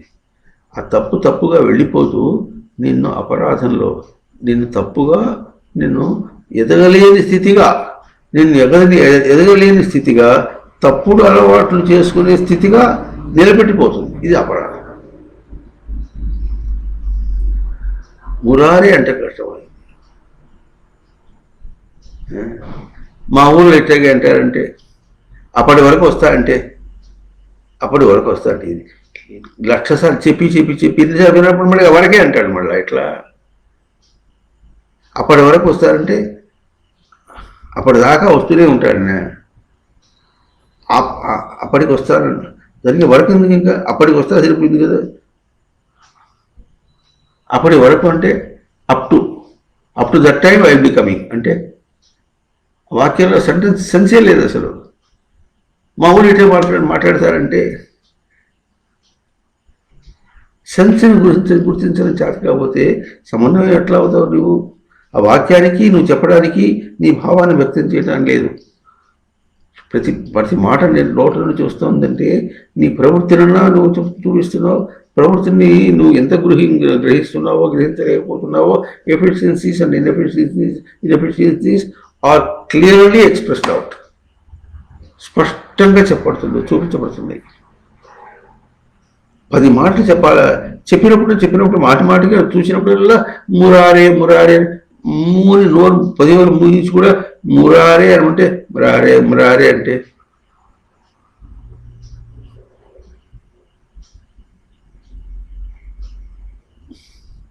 ఇళ్లలో మాట్లాడేటప్పుడు వాళ్ళు తెలుగు మాట్లాడినట్టేగా మాట్లాడుతుంటారు. వాళ్ళ భాష యాక్సెంట్ ఎట్లా అట్టగే ముట్టుకుంటారు. ఇక జీవితం ఎట్లా? నువ్వు జీవించడం ఏది? మురారే అంటే నువ్వు జీవించు. ఆ మురారే అర్థం సరిగ్గా పలికితే కానీ అర్థం రావడానికి. ఒక ఇంద్రియం దెబ్బతిన్నది అంటే బుద్ధి ఇంద్రియాణం హి చరతామ్యన్ మనః. ఈ ఇంద్రియాన్ని ప్రవర్తిస్తున్నది ఎవరు? ఆ మనస్సు. మురారే అంటే ఆ మనస్సు ఇప్పుడు ఏం కావాలి? అదంతే అట్టగే ఉంటుంది. కాస్త ఒక్కసారి దాన్ని చూసి సవరించుకునేటటువంటి చేత కదా. రోడ్డు మీద నడుస్తుంటే ముళ్ళు గుచ్చుకోవడం గుచ్చుకోకుండా చూడటం అనేది, చూసుకుంటూ పోవడం అనేది ఎట్లా ఉంటుందో అట్లాగే మాట్లాడుతుంటుంటే ఇటువంటి దోషాలు వస్తుంటే చూసుకుంటూ పోవడం అనేది తెలీదా? ఎన్ని తిట్టినా ఎన్ని తిమ్మినా ఇంకా కొన్ని చోట ఎట్లా ఉంటుందంటే ఆ గురువే ఇక చేత కాదు, గురువు ముట్టికాయలు ముట్టుకున్నా కూడా వాడు ఎట్టగే ఉంటాయి. ఎట్లా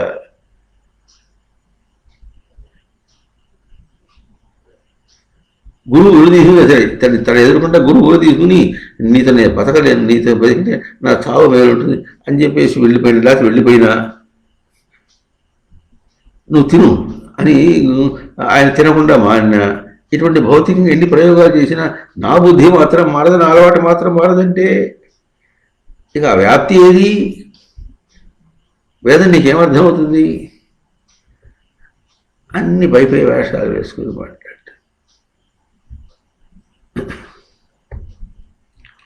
నారాయణ ఎక్కడున్నాడు? మురారే అని పలకగలిగిన పలకటంలో నువ్వు ఎట్లా నిన్ను నువ్వు వశం చేసుకుని ఆ మాట అన్నావో ఆ వశం చేసుకున్నటువంటి స్వరూపమే సృష్టి, నారాయణుడు, ప్రకృతి, లక్ష్మి, మహాశివుడు, పార్వతి, అద్వైతం, పూజ, యజ్ఞం, యాగము, నోము, వ్రతము, అన్ని పేరు చెప్పే చివరి ఎట్లుంటుందంటే చేతి నిండా దారం చుట్టాడు కత్తి.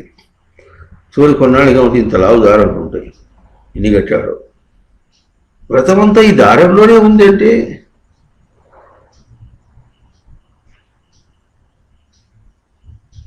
ఏది ఆగు?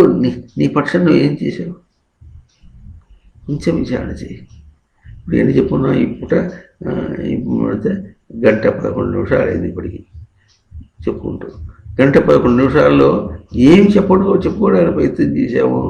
అభౌతికమైన తన స్వరూపాన్ని తను ఇట్లా అదే కాక ఇంకోటి లేదని చెప్పుకున్నాం. ఎట్లాగో ఉప్పు గుణం నామరూపాలు మీద నీది మనస్సు అనేది, ఇది గ్రహింపు అనేది జీవం,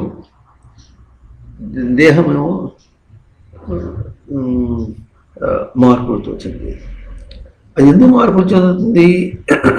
దేహం ఎందుకు మార్పులు చెందడం అంటే ఏమైంది చూడండి. కొంచెం గుండె కొట్టుకుంటుంది. పుట్టినప్పుడు దేహం గుండె కొట్టుకుంటుందో దేహం విడిచేదాకా కొట్టుకుంటుంది, అట్లాగే ఉంటుంది. జీర్ణ కోసం మాత్రం లేదు, వైటల్ ఫంక్షన్స్, బ్రెయిన్ మాత్రం లేదు, అదే అట్లాగే ఉంటుంది. మారింది ఏమైపు ఈ దేహం ఇట్లా ఎదిగినట్టుగా వస్తుంది. అంటే బయట రూపాత్మకంగా ఉన్నటువంటిదే మారుతుంది. ఆ మారు ఎట్లా వస్తుంది? నల్లదుట్టు తెల్లపోతుంది, అంగం గళితం, ఇంకా ఫలితం ముండం. అంగం గళితం అంటే దేహం ముడతలపడింది, ఫలితం ముండం, జుట్టు తెలిపోతుంది.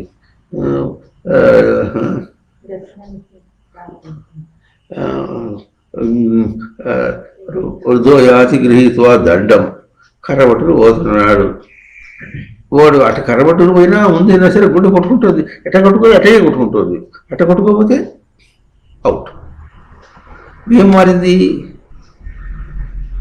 ఇప్పుడు దేహం మారిందంటే, దేహం ఎదిగింది అంటే,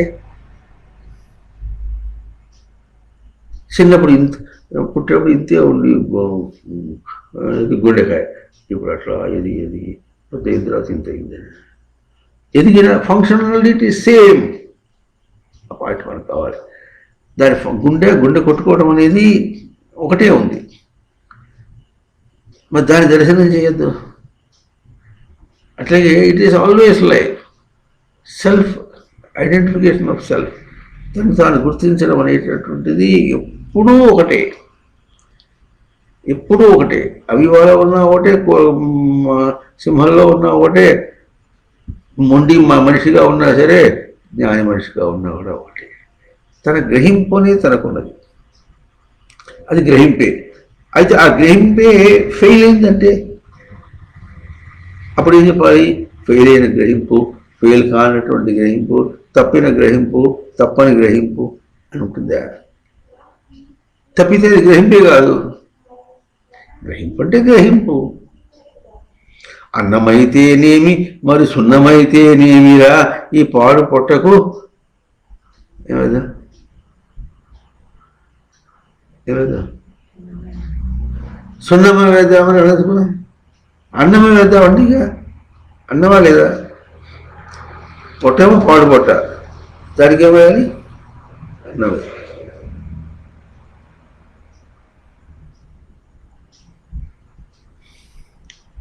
నీ మాటలలో, నీ కదలికల్లో, నీ పోకడల్లో ఎటువంటి తేడాకు వస్తుందో నిన్ను శోధించుకునేటట్టుగా తాను శోధించుకుంటున్నాడు.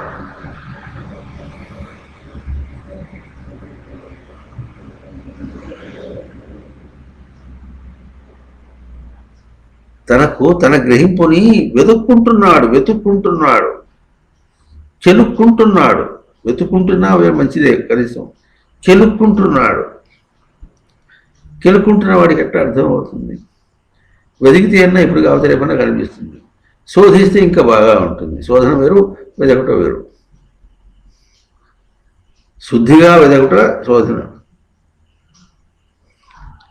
అవునా? కనుక కెలుక్కుంటుంటే ఎట్లా? ఎన్ని నిదర్శనాలు చెప్పుకున్నా ప్రతి ప్రవర్తన నిదర్శనమే. చెప్పుకుంటున్నాం, ఇన్ని రూపాలు లేవు. ఇప్పుడు ఏం చేస్తాడు? ఎన్ని జన్మలు వృధా చేసుకుంటాడో. ఆ దేవుడు ఎక్కడో ఉన్నాడు, ఆయన ఎవడో ఉన్నాడు, ఆ రాముడు ఎక్కడో ఉన్నాడు, ఆ రాముడు నన్ను రావాలి, నాకు వచ్చి చేయాలంటాడు. ఆ రాముడు నువ్వేగా చంపేస్తేవి, పంపించేసావు, అయిపోయా రాముడు పోయేగా. ఏ నామరూపాలు చూసి రాముడు అనుకుంటున్నావో అర్థమవుతుందా?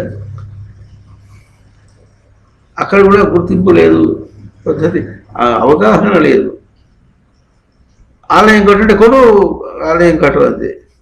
అందరినీ పోతే వాడు ఉన్నవాడు వాడు బుద్ధి ప్రకారంగా ఏదో వాడు ఏడుస్తున్నాడు, ఏడవకున్నాను, ఇదేసి నిన్న మొహాన్ని అనుకోవడం వద్ద కాదని లేక డబ్బులు పడేస్తే డబ్బులు తీసుకొచ్చి దాని మీద ఒక ఆలయం కట్టేశాడు. అంతే. రామాలయం కట్టాడు. రాముడు అంటే ఎవరంటే? ఎవరంటే రాముడు అంటే? రామాలయం కట్టాడు.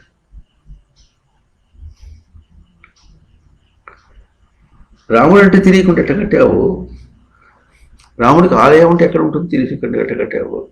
అంటే ఒక సన్యాసికి ఆయనేమో ఒక సభ చేసి ఆ సభలో ఆయనకి మరి గౌరవ పురస్సరంగా ఏం చేశాడు?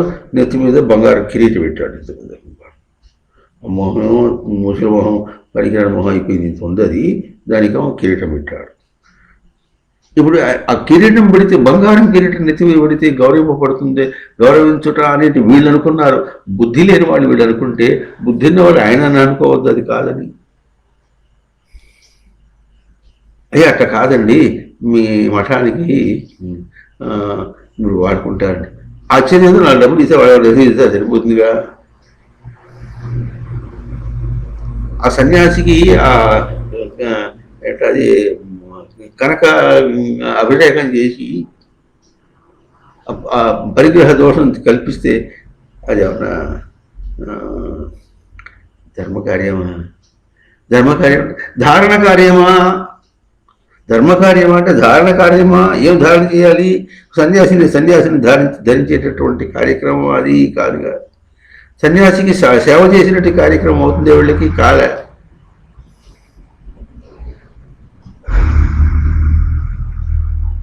వాళ్ళు మంచి కార్యక్రమం తీసుకుంటే డబ్బులు ఇచ్చేసేయి, చెప్పకుండా ఇచ్చేసేయి, గుప్తదానం.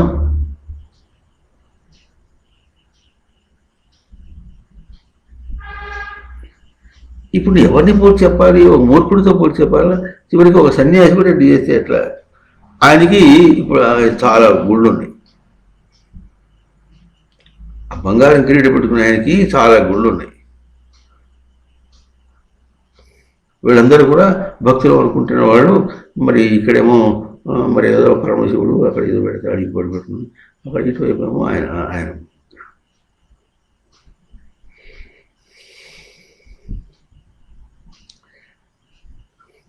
విశేషమైన గ్రహణాది.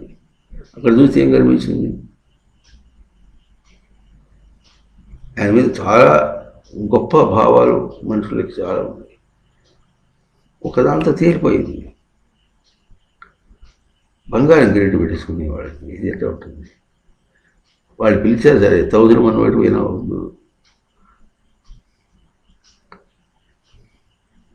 నువ్వు కావాలంటే చెడిపో, సన్యాసాశ్రమాన్ని ఎందుకు చెడకూడదు?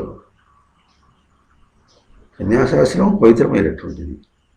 అంటే ఇప్పుడు ఏం చేశాడు తను చెడి తన సన్యాసాశ్రమాన్ని కూడా చెడిచాడు అనమాట.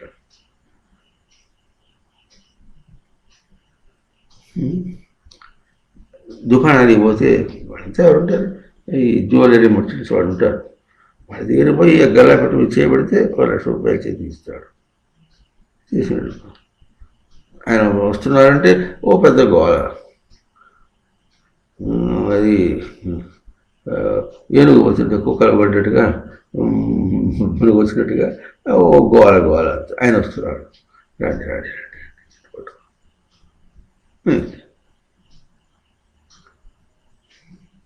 అసలు అక్కడ పోవాల్సిన అవసరమే వచ్చింది. ఈ దేహం కూడా ఒకసారి సందర్భంగా ఇట్లాగే వాళ్ళ దీనికి వెళ్ళాం. ఎందుకు వెళ్ళామంటే వాళ్ళు మన భగవద్గీత సంగీతం రికార్డుని హిందీలో అనువాదం చేయించడానికి వాళ్ళు మేము సహాయం చేస్తాం, మీరు మా కోసం చేయించి పెట్టండి అని అడిగారు. దానికి అని కనుక పలకరించడానికి వస్తుంటే వాళ్ళ దుకాణం కనిపిస్తే ఆయన ఈయనంటే అట్లా చేస్తారన్నాడు. అంటే సరిపోయి హలో అని పలకరించడానికి వస్తుంది. అట్లా వెళ్ళాలి. వెళితే గలాపట్ట చేపట్టి డబ్బులు అడగలే. ఆయన ఏం చేశాడు, వాళ్ళు నగలు చిన్న చిన్న నగలు పెట్టాడు, దుద్దులు పెట్టేటుంటుంది కదా, ఒక చిన్న సంచిలో ఏం చేశాడు, ఆ రోజుల్లో 116 రూపాయలు పెట్టి మఠానికి మాట్లాడకుండా ఇచ్చేశాడు. మనం దీపెట్టి 20 అడగలే, ఇమ్మని అడగలేదు. ఆ దుకాణం అటువంటి పోవటానికి కారణం ఎందుకంటే మరి మంచి సత్సంకల్పం చేశాడు కనుక హిందీ వాడు కూడా అందేటట్టుగా మాకు చేసి ఇవ్వండి అడిగాడు కనుక ఆయన చేస్తున్నాడు, ఈయన అడిగాడండి అని తీసుకెళ్తాం. వేరే చోటు చూస్తుంటే మధ్యలో ఆ దుకాణం కనిపిస్తే చెప్పాడు కనుక ఆయన పలకరించి నేను మంచి పని చేస్తున్నాను, బాగుంది, అట్లాగే చేద్దామని చెప్పడానికి వెళ్ళాం. మరి స్వామి వచ్చారు కదా, ఊరేట ఇస్తాం కదా అని చెప్పి ఆయన చిన్నది ఇచ్చాడు కనుక ఆ దృష్టిలో ఇచ్చాడు, తీసుకున్నాడు అంతే. అది మఠానికి ఇచ్చేసాడు అంతే, నెత్తి పెట్టలే. రసీదు రాసి ఇచ్చేశారు, అప్పుడు అయిపోయింది. సమన్వయం కావద్దు, అర్థమవుతుందా? ఇప్పుడు ఏం ఆచరించాలి? దీనిలో పవిత్రకరమైన కార్యం ఏమైంది? ఉనికిని గుర్తింపజేసేటట్లుగా ఏం చేశావు? అదేవిధంగా మళ్ళీ చెప్పుకుంటున్నాం, మనం చేస్తున్న ప్రతి చిన్న చేష్ట, ప్రతి క్రియ కానీ చేష్ట కానీ లోపల మరి అంతరింద్రియంతో కర్మ కానీ ఏ జరుగుతున్నప్పటికీ అక్కడ ఎన్ని గుర్తింపడాలి ఒక్కసారిగా అన్ని సమాన పర్యాయమైనటువంటి భావములు. పర్యాయ పదములు అంటే ఒకే భావాన్ని వ్యక్తం చేసేటటువంటిది. ముందు నేను, తర్వాత సృష్టి. అక్కడే రెండు వేరు కాదు, నేను వేరు సృష్టి వేరు కాదు. నేను సృష్టి, తర్వాత అద్వైతం, రామ కృష్ణ దేవతాది రెండు చెప్పుకున్నాము. పవిత్రమైన కర్మ, అన్నీ ఒక్క భావంగా ఎట్లా తనకు స్మృతిగా అన్ని స్మృతిగా అక్కడ పలికితే అప్పుడు అది చేష్ట, అయితే క్రియ. అది దాన్ని చెప్పుకునేటో పట్టు తన దగ్గర ఉంది. ఇది క్రియయో చేష్టయో ఇంకోటో ఇవన్నీ ఎక్కడున్నప్పటికీ కూడా పట్టు తన దగ్గర ఉంది. ఎక్కడ ముట్టుకున్నా తన క్రియ తన పట్టు అక్కడ తెలియాలి. తన పట్టుని ఇచ్చాడు అక్కడ, తన పట్టుని ఇచ్చాడు, తన పట్టుని ఇచ్చాడు అక్కడ. తన పట్టుతో ఇది ఉంది ఇక్కడ, తన పట్టు తీసేస్తే కింద పడిపోతుంది. అట్లాగే తను ప్రవర్తిస్తున్నాడంటే తన పట్టు తనకి ఎట్లా సృష్టికి అభిన్నమైనటువంటి స్వరూపం. సృష్టి అంటే ఉనికి, తను కూడా ఉనికి స్వరూపం. సృష్టి ఆ ఉనికి స్వరూపాన్ని ఎంత స్పష్టంగా నిలబడుతుందంటే వ్యతిరేకంగా ప్రవర్తిస్తే వ్యతిరేకమును నీకు వెంటనే చూపించే వ్యతిరేకమును సవరించుకునేంత వరకు కూడా ఎవరు చేసిన కర్మ వారు అనుభవింపక ఏటికైనను తప్పదన్నా ఓరన్నా. ఏనాడు ఏ తీరు ఎవరు చెప్పగలరు, అనుభవించుట సిద్ధమన్నా ఏనాడు ఏ తీరు ఎవరు చెప్పగలరు అనుభవించుట సిద్ధమన్నా. అంతే అంతే. ఎవరు అంటే వాడు ఎవడున్నాడు? అనుభవించేవాడు. అంతే. ఆ జోలికి పోకుండా ఉండాలి. అది సృష్టి, అది నేను. అభిన్నం. అభిన్నం అంటే అభిన్నం అంటే భిన్నం కానిది, వేరు కానిది. నేను అనే గుర్తింపు ఇంత పెద్ద బ్రహ్మాండమైన సృష్టి అంతా ఏం చేస్తోందో అదంతా తన దగ్గర పలుకుతోంది. ఉప్పు రాయి ఉందంటే, ఇది ఉప్పు ఉందంటే, ఆ ఉప్పు ఇంత రాయిలో ఎక్కడో ఒక మూల కూర్చోదు. చిన్న రేణువు తీసుకున్నా కూడా ఉప్పు ఎట్లా ఉంటుందో దానికి అది గుణం అని మన బయట పదార్థం కనుక గుణం. అట్లాగే తనకు ధారణ, ధర్మం. ధర్మం అంటే ధారణ. ఉనికి దేన్ని ధరిస్తుందో, ఉనికిని ధరిస్తుంది ఎట్లాగో సృష్టి, ఉనికినే ధరిస్తుంది ఎట్లాగో సృష్టి ఉనికినే ధరిస్తోంది ఎట్లాగో, అట్లాగే నేను అన్నది ఎట్లా ఉంటుందంటే ఉనికిని ధరించే నేనైనా. ధారణ, ధరించుట, ధారణ, ఈ ధర్మం. ఉనికి యొక్క ధారణ, ధరించుట ధర్మం. నెత్తిన కిరీటం పెట్టుకున్నవాడు ఉనికి ధరించాడా? కిరీటం పెట్టుకున్నాడా?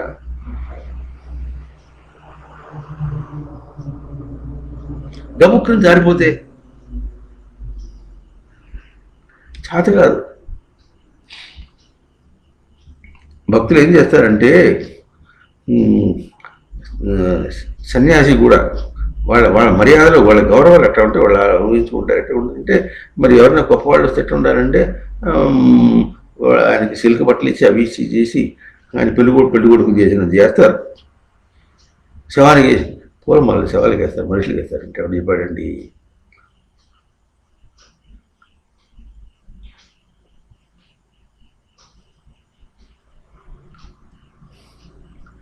అలంకారం చూడాలంటే విష్ణువుకు వేశారు. అది అలంకార ప్రియుడు అంటే అర్థం వేరుగా ఉంది. ఎక్కడ అపవిత్రమైన అర్థం అక్కడ లేదు. మరి కృష్ణుడికి ఒక మాల వేశారంటే వేస్తే వేశావు, నీకెందుకు ఆ మాల? బంతిపూలతో మాల వేస్తే ఎట్లా ఉంటుంది? శవాలకి వేసినట్టు ఉంటుంది. సభల్లో బంతిపూలతో అవి చౌకగా దొరుకుతాయి, అందుకని మాల గుచ్చి వేస్తారు. వేస్తే అదే వేసుకునే కూర్చుంటాడు లేచేదాకా. 3 గంటలు 4 గంటల సేపు సభ ఉంటే ఆ మాంతట్టయి కూర్చుంటాడు. సింపుల్ టర్న్స్, అల్పబుద్ధులు. ఉనికి స్మృతి ఉందా ఇక్కడ? సృష్టి స్వరూపాన్ని నేను అన్న స్మరణ స్మృతి ఉందా? లేకుండా జీవం ఎట్లా? జీవం అంటే జీవించుట. To be with the element of existence. ఉనికి అంశంతో తాను ఉండుట, ఉనికి అంశంతో ధారణగా, ప్రాణధారణ, జీవుడు ఉనికి అంశము తనకు ప్రాణముగా దాన్ని ధారణగా ఉండుట జీవుడు అర్థం. శాస్త్రాన్ని వాడు జీవుడు కాదు, జిల్లేడికాయ అంటుండేవారు స్వామివారు. జీవుడు జిల్లేడికాయ. మరి శాస్త్రాన్ని దద్దమ్మలు వెళ్తా వాడు జీవుడు అంటే జిల్లేడికాయలు. జీవించట్లేదుగా, అర్థమవుతుందా? He is not live with it. దాంతో జీవంగా లేడు, దాన్ని వదిలేసి తిరుగుతున్నాడు, దాన్ని చంపి తిరుగుతున్నాడు. వాడు జీవుడు ఎట్టవుతాడు? వాడు బ్రతకుడే కూడా కాదు అది.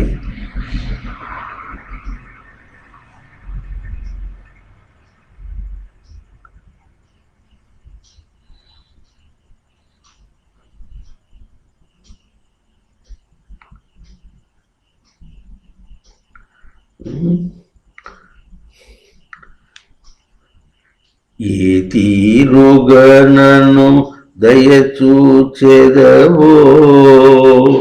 ఇనవంశోత్తమ రామా. ఎందుకు ఏడుపు?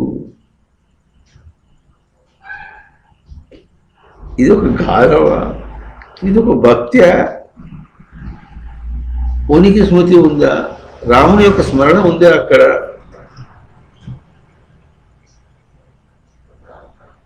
రాముడు నిన్ను దయ చూడటం లేదని ఇప్పుడు నువ్వు అనుకుంటే రాముణ్ణి సరిగా గుర్తించిన వాడమైనావా, తప్పుగా గుర్తించిన వాడమైనావా? నాతరమా భవసాగర మీదను నలినదలేక్షణ రామ అని ఆయన ఆయన ద్వారా పోయినాడు రామదాసు. ఇప్పుడు అది పెద్ద గానం అయిపోయింది. మొన్న ఎవరో మలయాళ దేశంలో ఉన్నికృష్ణ అని ఒక అతను ఉన్నాడు, మంచి పాడేవాడు. అతను మలయాళి, మళ్ళీ మలయాళంలో ఈ పాట పాడుతున్నాడు, తెలుగు పాట. తన శిష్యురాలికి నేర్పిస్తున్నాడు. అంత పాపులర్ అయిపోయింది. ఆ పాట ఎవరు అర్థం ఉండదు.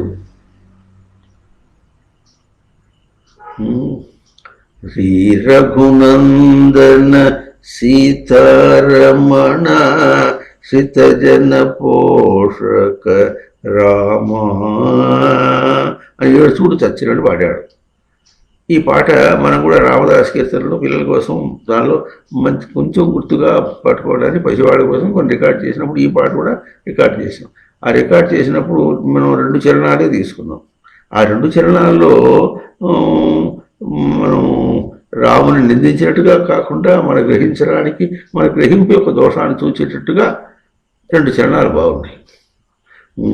గురుడవు నామది దైవము నీవని నుడు శాస్త్రంబులు రామా గురుదైవంబని ఎరుగక తిరిగేడి మూఢుడనైతిని రామ. తను తప్పు గుర్తించడం మంచిది. అది రాదు. ఈ మన పట్టుకున్న 2 చరణాలు మాత్రం, ఈ పాట పాడిన వాళ్ళు ఎవరు పాడినా సరే ఈ 2 చరణాలు తప్ప మీ తిండి పాడతారు.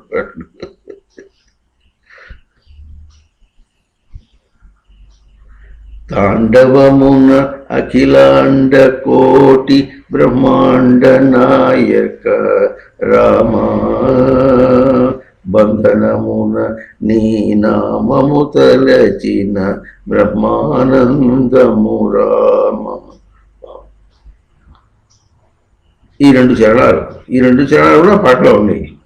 ఆ 2 చరణాలు తప్ప మీతో అన్నిటి వాడు. ఎట్లా? రామచింతన లేదు. తన చింతన తనకుంటే రామచింతన వస్తుంది. అంటే ఈ పాట పాడి నేనేం బాగుపడుతున్నా, ఈ మాట మాట్లాడి నేనేం బాగుపడుతున్నా, ఈ పని చేసి నేనేం బాగుపడుతున్నా, ఈ తలంపు తలచి నేనేం బాగుపడుతున్నా, నేనేమవుతున్నా?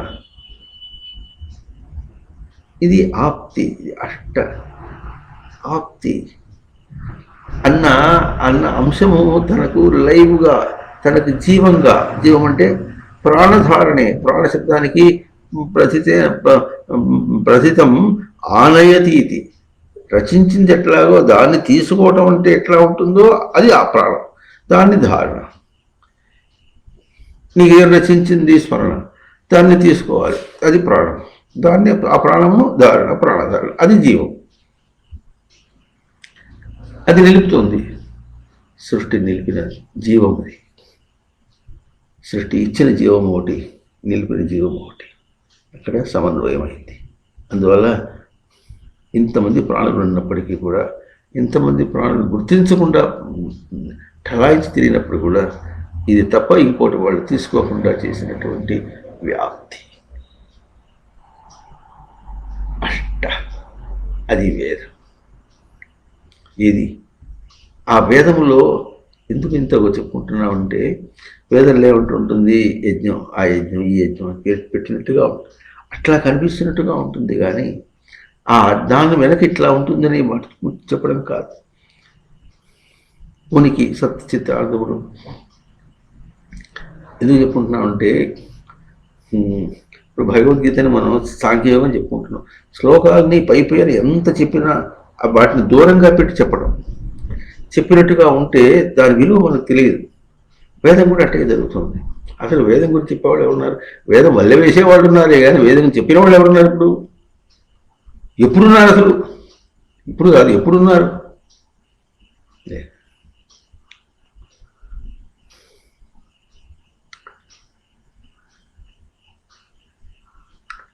అదే రాముడు శివుడు అన్నావు కదా, దేవుడు అన్నావు కదా, ఒక మర్యాద గౌరవం ఉండద్దు. పూట పొడిచి పొడిచేసి స్వామి నన్ను రక్షించు, నన్ను రక్షించండి, నేను రక్షించకుండా ఉంటాడా? Under estimating your own target.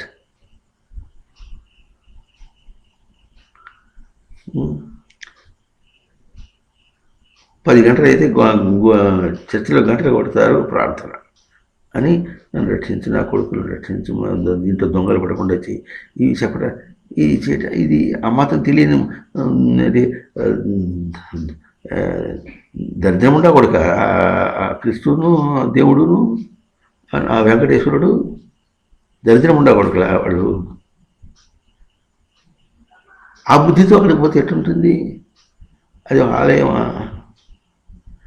ఆలయాన్ని చెప్పేవాడు పోయినప్పుడు నేను చెప్పద్దు, దరిద్రం ఉండా కొడుకు కాదు వెంకటేశ్వరుడు అని చెప్పద్దు.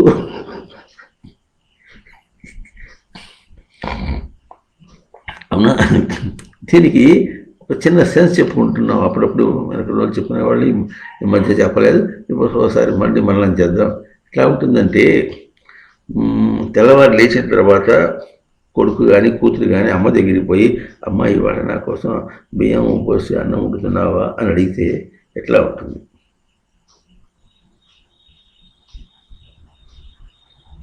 వింటున్నారా లేదా? వింటున్నారా? నీ కొడుకు కాదు కదా, మనవాడు వచ్చాడు, ఎవరో బంధువు వచ్చాడు, వాళ్ళు వచ్చి నా కోసం వాళ్ళు అన్నం పెట్టారా, అన్నం వండుతున్నారా అంటే ఎట్లా ఉంటుంది? వారి దౌర్భాగ్యం కూడా పోయి వెంకటేశ్వరుడి దగ్గర పోయి పూర్ణమైన స్వరూపాన్ని దగ్గరికి పోయి, పూర్ణమైన స్వరూపం కాకపోతే ఎందుకు పోయినావు అసలు? పూర్ణం వంటివి అంత వెలితిగానే మాట్లాడుతుంది. ఎట్లా నీ గ్రహింపు అట్లా ఉంది. నీ గ్రహింపు ఇట్లా ఉంటే ఆయన ఏమి ఇస్తే మాత్రం ఏం తీసుకుంటావు నువ్వు? ఆయన ఎవరో మొత్తానికి వేరుగా ఉన్నా కూడా ఏమిస్తే ఏం తీసుకోగలవు నువ్వు? అడగటానికైనా అర్థం ఉండాలి. సావారు చెప్తుంటారు, పర్వతాశ్రమే గ్రహిష్టమే అంటే, పర్వతాలు ఇస్తే ఎక్కడ పెట్టుకుంటారు? నీకు ఉండేదేమో సింగిల్ రూమ్ టెన్మెంట్, అది అడగటానికి దానిలో మంత్రంలో ఉందిగా అంటే దాన్ని సెలెక్ట్ చేసుకుని నీకు ఏదైనా కావాలంటే ఒకటి అడగచ్చుగా, సరిపోని. అప్పుడు ఇది మంత్రాలు చదవకపోతే ఎట్లా అవుతుంది కనుక అప్పుడు అభిషేకం ఎట్లా అవుతుంది? ఎవరు నిజం ఏమి అసలు బుర్రలో ఏముంటుందండి? మట్టి ఉంటుందే, కనీసం నరములన్నా ఉన్నా పర్వాలే. నరములు ఉండి సెల్స్ ఉంటే పలుకుతాయి, అవి కూడా లేవు. నీళ్ళు ఉంటాయా? మట్టి ఉంటుందా? మట్టి బుర్ర అంటే వాడి కోపం. బుర్రలో మట్టి ఉంటాయా?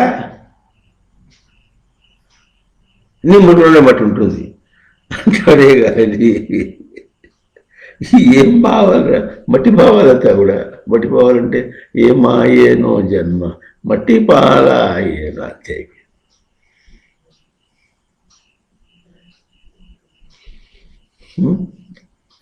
అందువల్ల ఇట్లా వ్యాప్తి అంటే ఇట్లా చూసింది కాదు.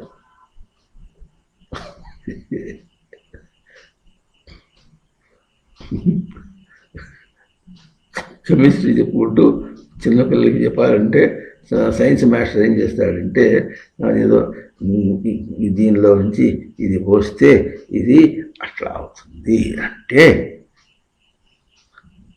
వాళ్ళకి సైన్స్ అర్థమైనట్టు. మన రోజులు అట్లా ఉండేది, అర్థమైందా? అట్లా ఎట్లా చిన్నపిల్లలకి ఎట్లా చెప్తారు? నారింజకాయ అబ్బబ్బ పులుపు అని చెప్పాలట వాళ్ళు. అబ్బబ్బ పులుపు తినను తీసి నేల కొట్టగా అది వాటికి వేరు వీస్తే తీయని ద్రాక్ష తిందోను హాయ్ హాయ్ తీరదు ఆశ అని వాటి పిల్లగాలికి నేర్పిస్తే ఇట్లాగా పిల్లగాలికి నేర్పించినట్టుగా ఇట్లా మురారే మురారే అంటే మురారే అని మాట నేర్పించాలా. ఇట్లా అవుతుంది ర్యాప్ తింటే ఇట్లాగా చెప్తుంటే అర్థం కావట్లే. ఎట్లా అర్థమవుతుంది? అన్నం తింటున్నానంటే ఇదే కనిపిస్తోంది. అన్నము తిన్నుట, అన్నము తినుట, అన్నము తినుట, అన్నం అద భక్షణే తినుట, అన్నము తినబడినది, తినబడితే తినబడింది అయింది, ఇంకా తినబడితే మళ్ళీ తినబడింది కాకుండా ఉండుట అన్న అర్థం రావద్దు. ఆ అర్థం దానిలో ఉన్నదా లేదా? ఉన్నా చస్తూ ఉన్నా అంటే ఏమైనా అర్థం వాక్యానికి నేను చస్తూ ఉన్నానంటే చావటం అడుగుతుందా ఉండటం అడుగుతుందా? ఏమో ఏమో అంటే అందువల్ల ఇట్లా ఉన్నా తన దగ్గరే సమన్వయం కాకపోతే బయట తనకు అంతా తన స్వరూపంగా ఎట్లా కనిపిస్తుంది? అంతా తన స్వరూపంగా కనిపించినట్టే అది చాలా గొప్పగా అనుకుంటాడు. ఇది పెద్ద గొప్పది, దానిలో గొప్పదనం విశేషం ఇది. అది ఎట్లా ఉంటుందంటే అంత ఉనికే ఉంది, నేను ఉన్నా, ఉనికే ఉంది. దానికి ఇంత విచారణ చేస్తే కూడా ఇంత చెప్పాలనా అంటే చూడు ఆయన ఇప్పుడు ఇంకొక ఆయన ఉన్నాడు, ఇది ఎట్లా అంటే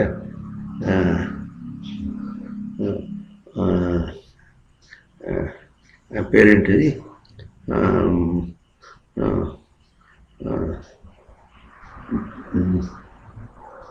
ఏమిటిది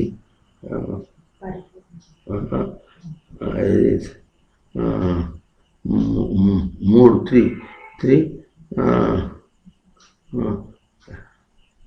ఏదో పదం ఉంది, తాపత్రయానంద భారతి. ఆయన తాపత్రయానంద భారతి ఎటు చెప్తాడు?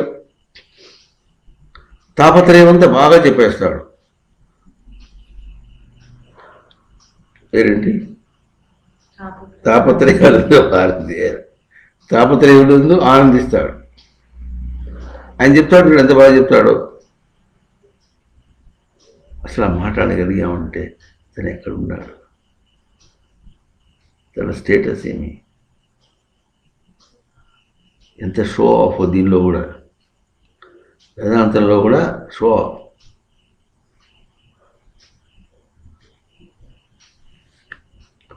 పుస్తకం తీసుకొని పోతూ ఉంటాడు. ఇది భగవద్గీత పుస్తకం, నీకు తెలియదు కనుక ఇట్లా పెట్టుకుంటాడు. ఇక్కడ రాసి ఉంటుంది శ్రీమద్ భగవద్గీత అని. ఇట్లా పెట్టుకుని పోతుంటాడు.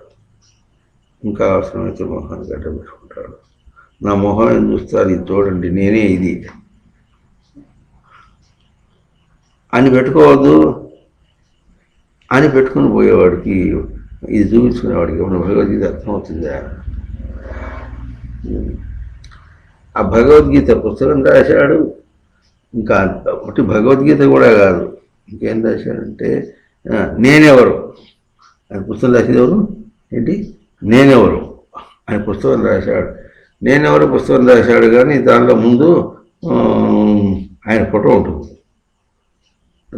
ఆ ఫోటోతో పాటు ఎట్లా ఉంటుందంటే ముందు ఇట్లా వ్యాసపీఠ అని ఒకటి ఉంటుంది.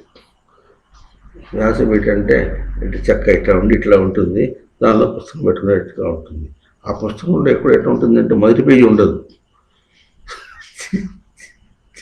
చివరి పేజీ చూపిస్తాడు. అంత దాకా చెప్పేశాడు ఇప్పుడు ఈయన అని వాళ్ళకి తెలియదు, అది పెట్టాడు. ఆ తర్వాత ఎట్లా ఉంటుంది, మెడలో ఇన్ని మాలలు వేసుకుంటాడు. ఆ మాలలు కనిపించద్దు, మళ్ళీ బట్ట మూసుకుంటే ఆ మాలలంతా ఎవరు తెలియదు, మళ్ళీ అందరూ తెలియదు. ఇప్పుడు ఏం చేస్తాడు, మాలలు వేసుకున్నాడు. ఆ తర్వాత ఎట్లా ఉంటుంది, భక్తులందరూ తనకి ఇచ్చినటువంటి ఉంగరాలు ఉంటాయి. వేసుకో, నేను ఒకటి ఇస్తున్నా చూడు అని నీకు ఒక బిరుదు వేస్తాడు. ఇంకా కొత్తగా వచ్చినాయి వీడియో చేసిన వెనకాల ఈయనకి ఇచ్చిన బిరుదులన్నీ కూడా స్క్రోలింగ్ అవుతూ ఉంటుంది ఇట్లా. అది వీడియో అయితే అట్లా ఉంటుంది. ఇంకా కొత్తగా చేస్తారు పుస్తకాలు కూడా వీడియో ఫోటో వస్తుందేమో మరి. పెట్టి ఇట్లా పెట్టి కూర్చుంటాడు. దీంతో పాటుగా ఎట్లా ఉంటుందంటే కుడి చేతికి రిస్ట్ వాచ్ పెట్టుకోవద్దు, ఆ కుడి చేతి రిస్ట్ వాచ్ కనిపించదు. ఇట్లా పెట్టండి, కొంచెం ఇట్లా పెట్టండి, కనిపిస్తుంది. కనిపిస్తుందా? సరే కనిపిస్తుంది కానీ ఈ చిన్న చితికిన వేలుకున్నటువంటి ఉంగరం సరిగ్గా కనిపించట్లే. ఇప్పుడు ఏం చేయాలి?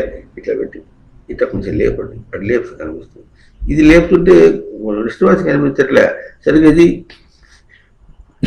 ఇట్లా ఇట్లా పెట్టి కూర్చుంటే అప్పుడు ఫోటో ఆ క్లిక్ ఫోటో బాగా తీశాడు. ఆ ఫిట్ ఎక్కడైనా ముందు వేయాలి. నేనెవరు?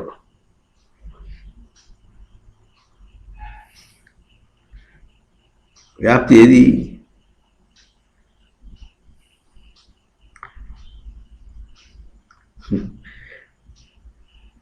అవి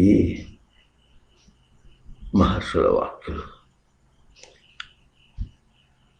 తపస్సంపన్నుల యొక్క వాక్కులు. అవి మనం నోటపడి చెడిపోకూడదు. చేత కాకపోతే నోరు మూసుకూర్చో, చెప్తే సరిగ్గా చెప్పు. తనకే అర్థం కాకుండా, తనకే అవగాహన కాకుండా, తనకే ఆచరణలకు తెలియకుండా దాటిపోయేటట్టుగా అవుతుంది. దాంతో పోతే ఆ వెనక అలవాటు వల్ల అవుతుంది. అయితే అయింది, ఇప్పుడు గుర్తించు అవుతుందని. కనీసం ఈ మాత్రం నేను తప్పులు చేస్తున్నా, ఇక్కడ నా తప్పు ఇటు అవుతోంది, ఈ తప్పు ఇట్లా జరిగింది అని గుర్తించు. సవరించడం చేత కాకపోతే ఇది జరుగుతోంది అని ఎక్కడ గుర్తించాలి? అది జరుగుతున్నప్పుడు గుర్తించు, తర్వాత కాదు. గుర్తించు,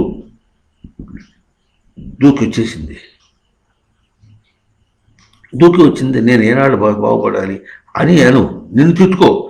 ఏ తీరుగా నన్ను దయచూచెదవో ఇన్న వంశోత్తమ రామ. ఆ ఏడుపు ఎందుకు? రామ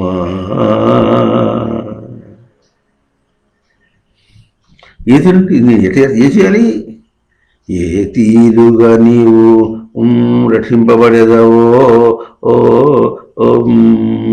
తిక్క శంకరయ్య అంటే ఆయన పడాలి. తిక్కవాడు కాబట్టి ఏది అర్థం ఉంది ఈ మాట పడటానికి.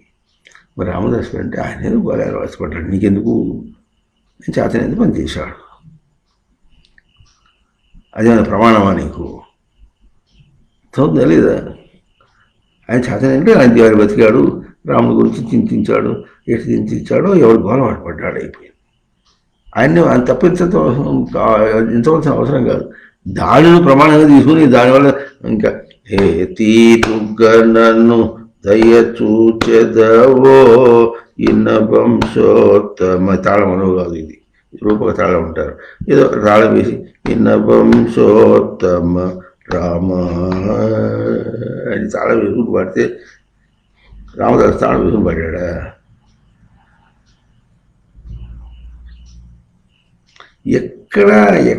ఎక్కడ సమన్వయం కుదరకుండా ఎక్కడ వ్యాపించాలి నువ్వు?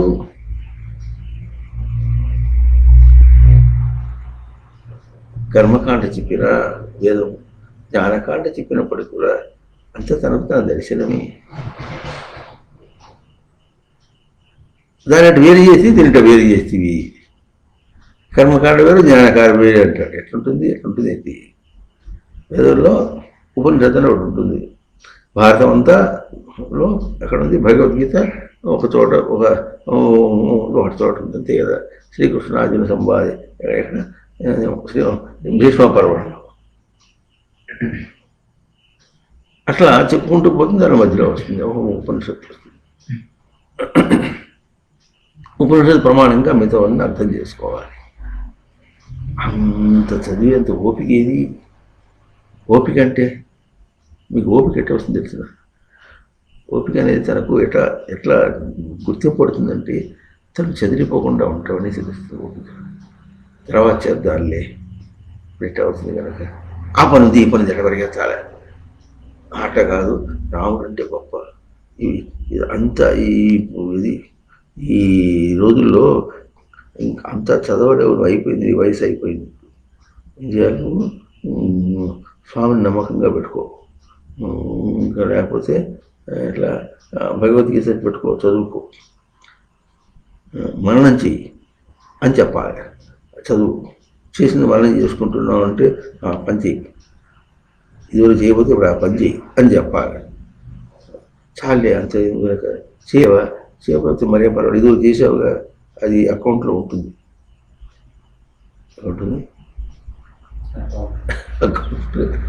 అకౌంట్లో ఉంటుంది. నీ అకౌంట్ని ఎవరు విత్డ్రా చేయరు. అది అది అది ఆన్లైన్ అకౌంట్ కాదు, అది ఎక్కడున్నా ఎవడైనా తీసేయడు అది అని ఏదో చెప్పి ఇట్లా చెప్పి అన్ని ప్రోత్సహిస్తున్నారు. మరి ఏం చేస్తున్నారు అక్కడ అర్థం కాకుండా చెప్తే ఎట్లా? స్పష్టత అనేటటువంటిది ఎందుకు బయటికి రావటం లేదంటే తాను తనలో సజీవంగా పెట్టలేదు కనుక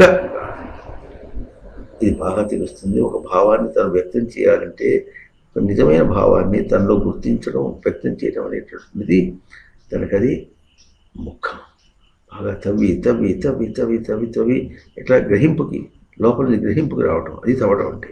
గ్రహింపు వచ్చిన కొద్దీ తనకు క్లారిటీ, తనకు విశదం అవుతూ ఉంటుంది.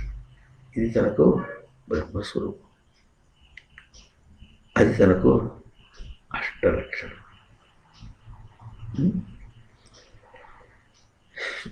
ఇంకా మళ్ళీ వచ్చేవారు చెప్పుకుందాం. ఓం తత్సత్.